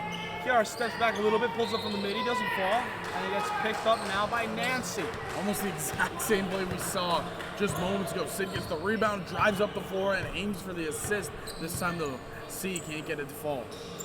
Just how it goes sometimes. Judy gives it over to Michelle. Michelle's unable to convert, but Nancy's the one that gets the board, pulls it up herself afterwards, misses. Nam's the one that has it, and now Nam's able to dump it off over to Sydney. Sid drives in, gives it over to Kiara. Kiara sees Nams popping in, saying, I'm open. Instead finds Minori. Minori with a deep 3, doesn't go. And now with a full court press, Roadrunners get out of their own half. Seems like a minor foul here. As we see Q subbing on for Nams. And we're seeing their little sub over here coming on for Sydney. 47 seconds are left. Ball gets tipped out, goes to May. May, quick fling out to Michelle. Launches from 3-point range. Good. Massive from the arc. What a shot. Making an 8-point lead. Minori dribbles around, able to give it over to a teammate. Teammate able to hand it over to Q. Q dribbles around, looks 1, looks 2. Swings it over, gives it back, and now Q launches from 3 herself, doesn't fall, and it will be Michelle who ends up having it. Michelle bringing it up the court now. Goes up, tough little lay-in, sits on the rim, able to convert, no issue, and there will be a 10-point difference here in this one. 10 seconds left to go in this first half as well. Remember, it's only going to be able to finish on a high. They get 1. Able to get 2 points here right as the clock expires here for halftime. Score at the half, 31-23 in favor of the Roadrunners. It's our final little bit of this game, and sure, it might not be as insanely high scoring as earlier games, but it's still been fun WMBA basketball. My friend Zach, he's going to have to leave, or are you able to stay? I got to head out for this one, but again, it's been phenomenal action. Roadrunners, I mean, they are working it right now, but you can't count out members only. They are trying to make this comeback. We'll be back with a solo cast for the second half. 31-23 in favor of the Roadrunners. Do not go anywhere.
Welcome back, folks. Apologies here for the delay. Ended up having some minor technical difficulties to be able to start off here. Members only, though, able to get some free throws following a lot of makes for the Roadrunners. Weren't able to get the first free throw. We're able to get the second, though. May now has it. Run through these lineups real quick. May. Oh my God, Judy, crazy deep three. Had the three just beforehand in the previous possession. Isn't able to get it touchdown. Kiara launches from three-point range. Her chance falls a miss. And now it will be Roadrunners. On the ball, Judy. Long there out with Judy, we have Joyce, Michelle, May, and lastly we have Andrea. On the other side, we have the members only side out there, being Q, Leanne, Minori, Kiara, and Sydney. Nice little no-look pass goes into Andrea. Shot clock violation doesn't go their way.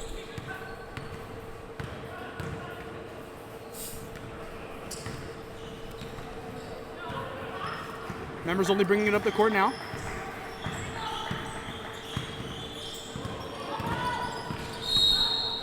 A lot of contact here. Q draws the foul.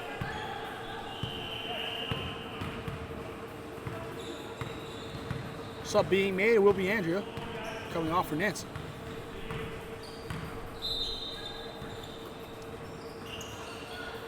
Quick jumper here immediately for members only. They're able to tack on two.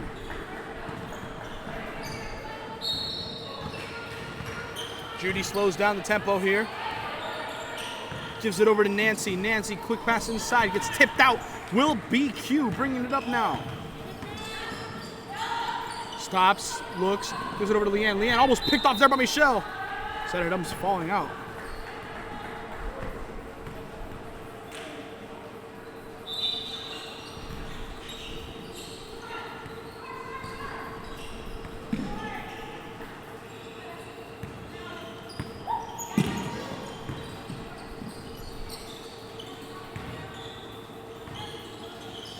Looking around as it goes to the corner.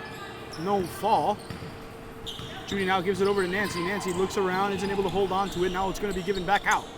Deep, deep three from Michelle. Are you kidding me? What a shot all the way from Union Station. And we're up here at Downsview Park. That, my friends, is a lengthy commute. My goodness, what a three. All the way out. My goodness, Michelle. Able to give it now over to May. May isn't able to convert it, and now it will be, following the miss, members only ball.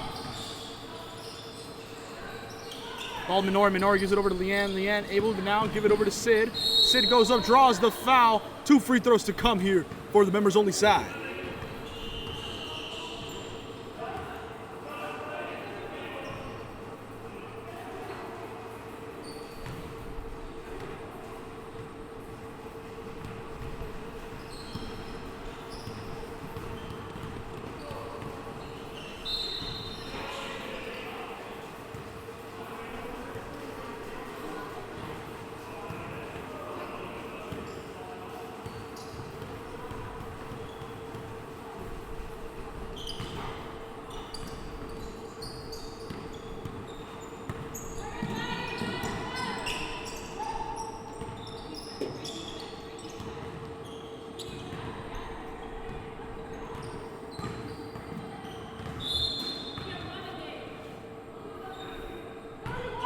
Right there, after a little bit of a quiet area for me, apologies for everybody. It just been an interesting little bit of a match so far. I'm gonna be honest with y'all. A little back and forth, not a ton of buckets, but still a fun one all over.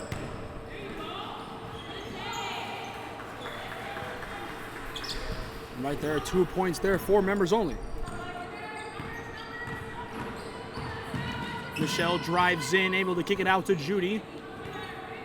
Judy gives it back over to Michelle. Michelle's three won't fall. Kiara snatches that like a corner and now flings it like a quarterback. Over to Q. Q tries to get it inside of Minori, but the incision isn't good enough. And it is picked off by Tara. Tara now able to give it over to Michelle. Michelle has it. Goes to Judy. Judy double teamed in that corner. looking to get it out. Instead, it gets it stripped, but it ends up in the hands of Michelle again with a reverse lay and able to finalize. And it will be 2 more points here for the Roadrunner side.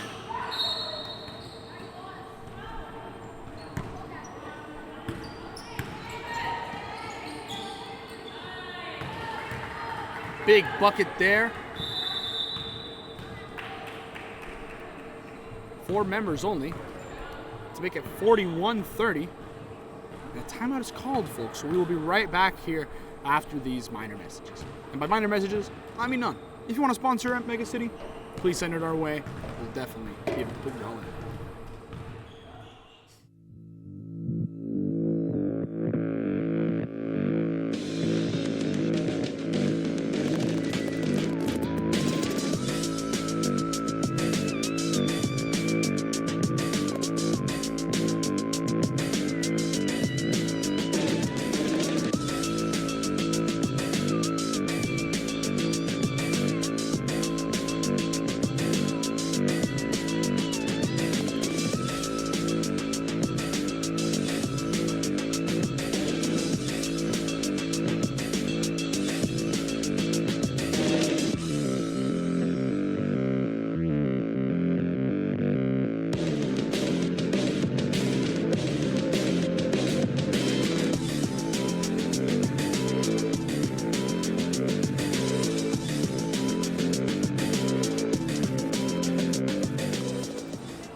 Now we're back, folks. Road Runners bringing it up here. They're going to hand it over now to May.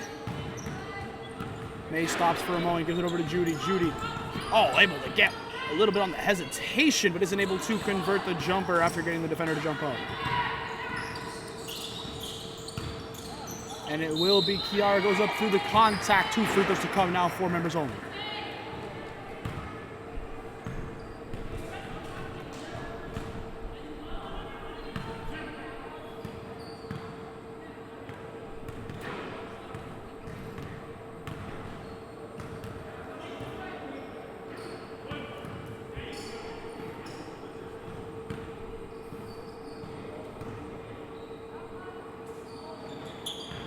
First free throw was a miss, but the second one able to convert, no issue. 10-point game here between members only and Roadrunners. Ball goes out now to Paula, but she's not able to convert it, and now it's going to be a quick transition up. Falls out of bounds. Q not able to get there first to stop it.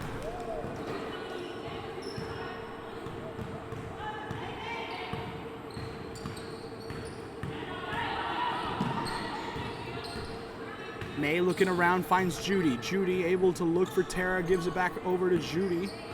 Actually, no, it gives it back over to May, apologies. May with a quick pass all the way to Paula. Paula swings it back over to May. May gets ready, launches from 3-point range, won't go. And now it will be picked up by members only as they're the ones leading the charge on the other way. Gives it over to Sid. Sid looking to size up, looking to get up. Looks around, gives it over to Nori. Contact drawn by Sid, and it is an offensive foul. Nancy with a wonderfully set pick. And it will be Roadrunners ball following the forced turnover.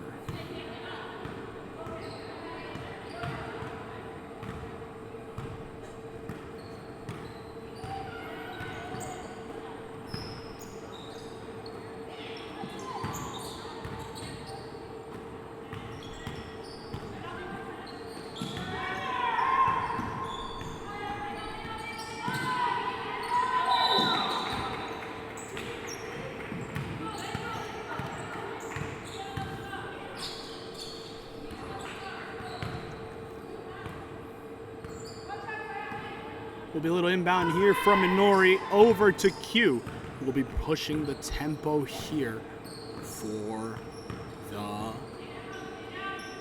members only side. Sid looks over, gives it into Kiara. Kiara able to convert quick on the nice little cut to the rim. Cutting the deficit down to 8.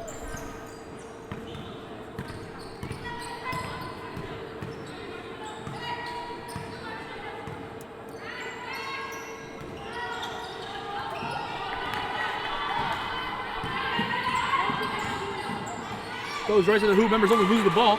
It'll be Roadrunners once again with it. Gives it over to Tara. Tara now has it, able to drive down the right-hand side, flips it over to Nancy. Nancy not able to hold on to it. and it ends up falling out of bounds.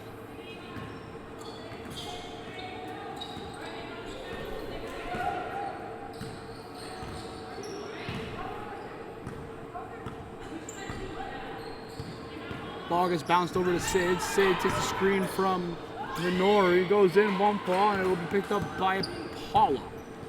Paula here slows it down. Paula shot Kala is a baller, if you know what I'm saying. Anyway, ball gets put into Tara. Tara loses it for a moment, but then it ends up being Paula who pulls it in, gives it back over to Tara. Tara sizing up Q here, gives it over to Judy in the corner. Judy for three. In and out, doesn't fall. He gets picked up by Minori. Minori draws contact, hits the ground. And it will be a foul over the back here as members only retake possession.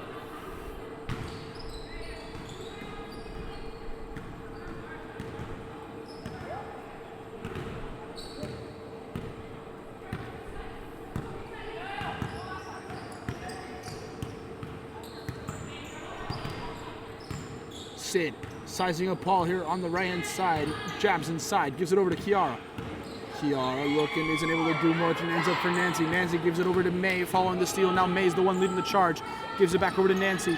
Nancy draws contact with Minori. Minori just ended up with the ball, takes it. It is a foul, blocking foul, but my goodness, what a takeaway that would have been.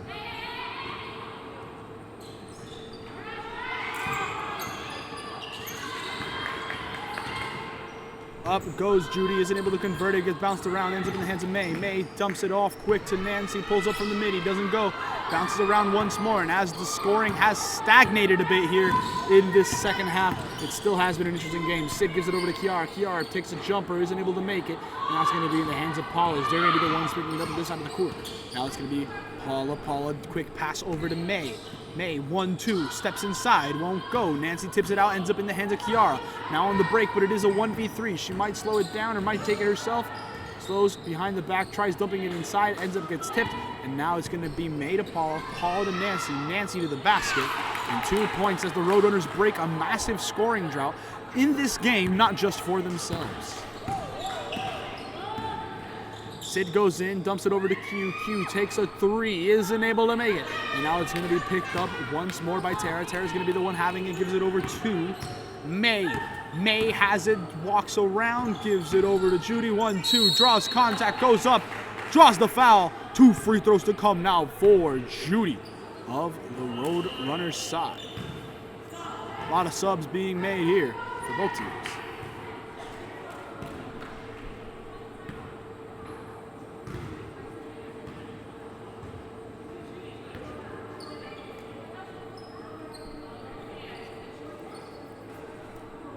Free throws to come. Those out at this moment for both these sides. We have Andrea, May, Judy, Joyce, and Michelle out there at the moment for the Roadrunners. Meanwhile, out there at this moment in time, 4 members only, is Kiara, Minori, Q, Leanne, and Nams. Both free throws miss, but an offensive possession once more here for the Roadrunners. They drive in. It will be Michelle through the contact, goes up with a reverse lane, isn't able to convert it. And now it will be Nams, able to control it, able to pull it in. It's going to be fun to see how she does. Bringing in the pressure. Goes over to Leanne. Leanne with the jumper. Doesn't fall. She's not been in her bag today. Not really been falling here. Minori almost picks it off there. Instead it's going to be May. May with a quick dump off over to Judy. Judy able to finalize. Wonderful move on the transition here from the Roadrunners.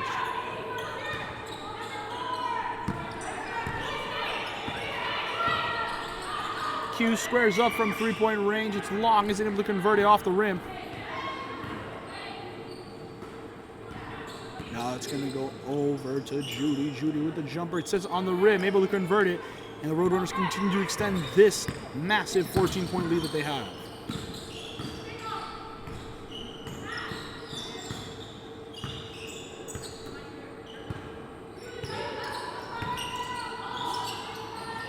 Ball goes over to Q. Q with the jumper from, I believe that was deep mid-range, not even 3. Shot just bounces wide, not able to go. And it still be members only ball though, after it ends up getting tipped out of bounds. Jumper here from Nams, isn't able to convert it. It will now be on over to Michelle. Michelle over to Andrea. Andrea will keep it in bounds. But it gets ruled out of bounds, it seems. wondering what the play calling is.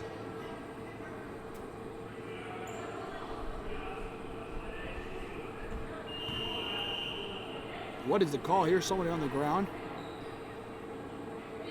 But they're able to get it sorted. Seemed like it was an out-of-bounds call. What is the move here from the referee? It seems it was a call for safety purposes, potentially a hit to the head. Either way, subs are made. Tara's the one that subs on for Andrea.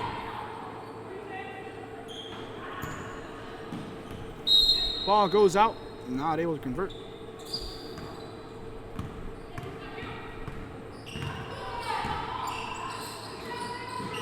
It's played. Q has her pass popped out.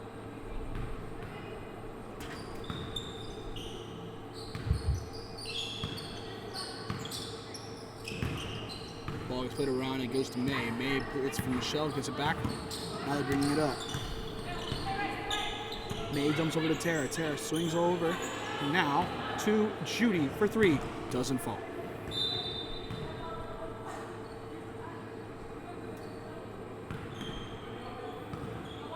Doesn't fall. It is unfortunate here.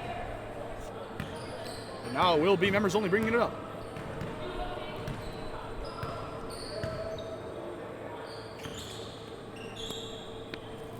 Slow second half here. Shid bringing it up. Foul.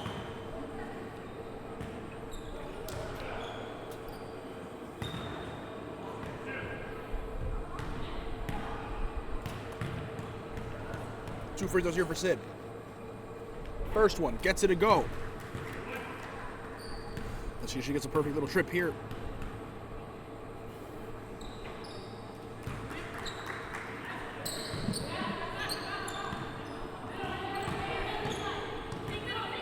Both free throws were made by Sid. Michelle now goes in and able to finalize on a quick little bucket to the hoop.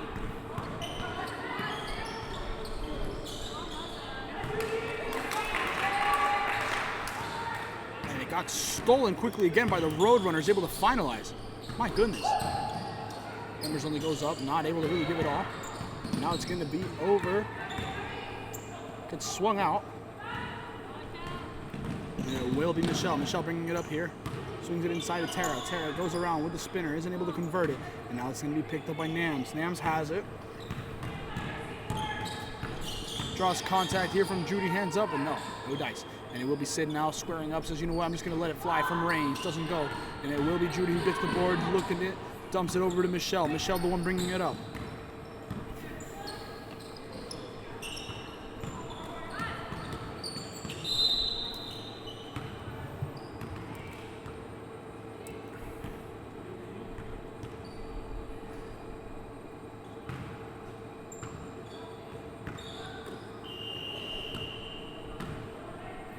Free throw here for Michelle. Isn't able to convert the first.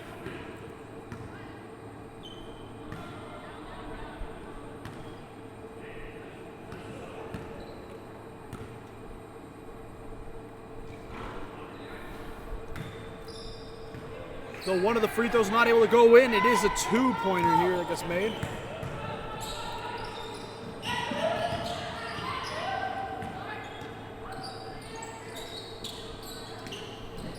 Shot goes up here from Q, able to convert it. Quick late substitution here, Nancy for May.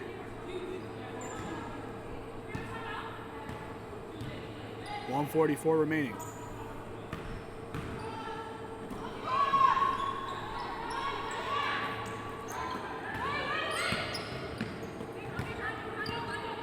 Judy has to give it over to Nancy. Nancy takes a jumper, able to get it high, bounce off the rim, and it falls. 2 more points here for the Roadrunners as their lead hits 18.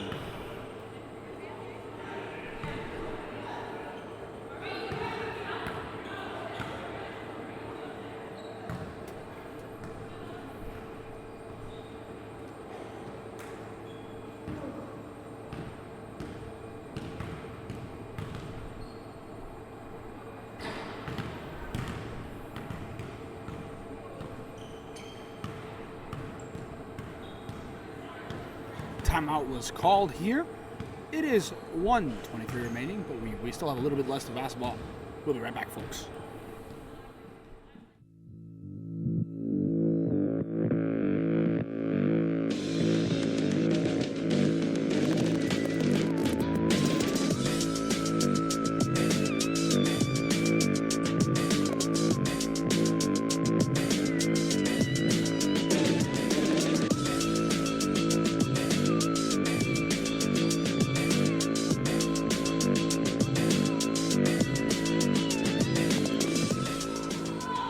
We're back, folks. Here will be Leanne looking to inbound, gives it over to Minori. Minori stops for a moment, gives it over to Q. Q able to swing it back over to Sid. Sid driving in, little lay and sits on the rim, just doesn't fall. It's not been members only day to convert.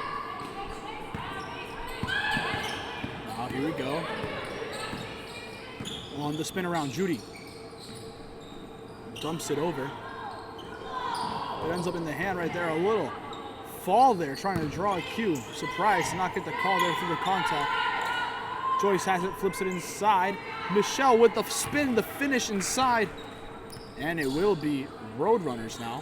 I missed the bucket earlier as well. That's fully on me.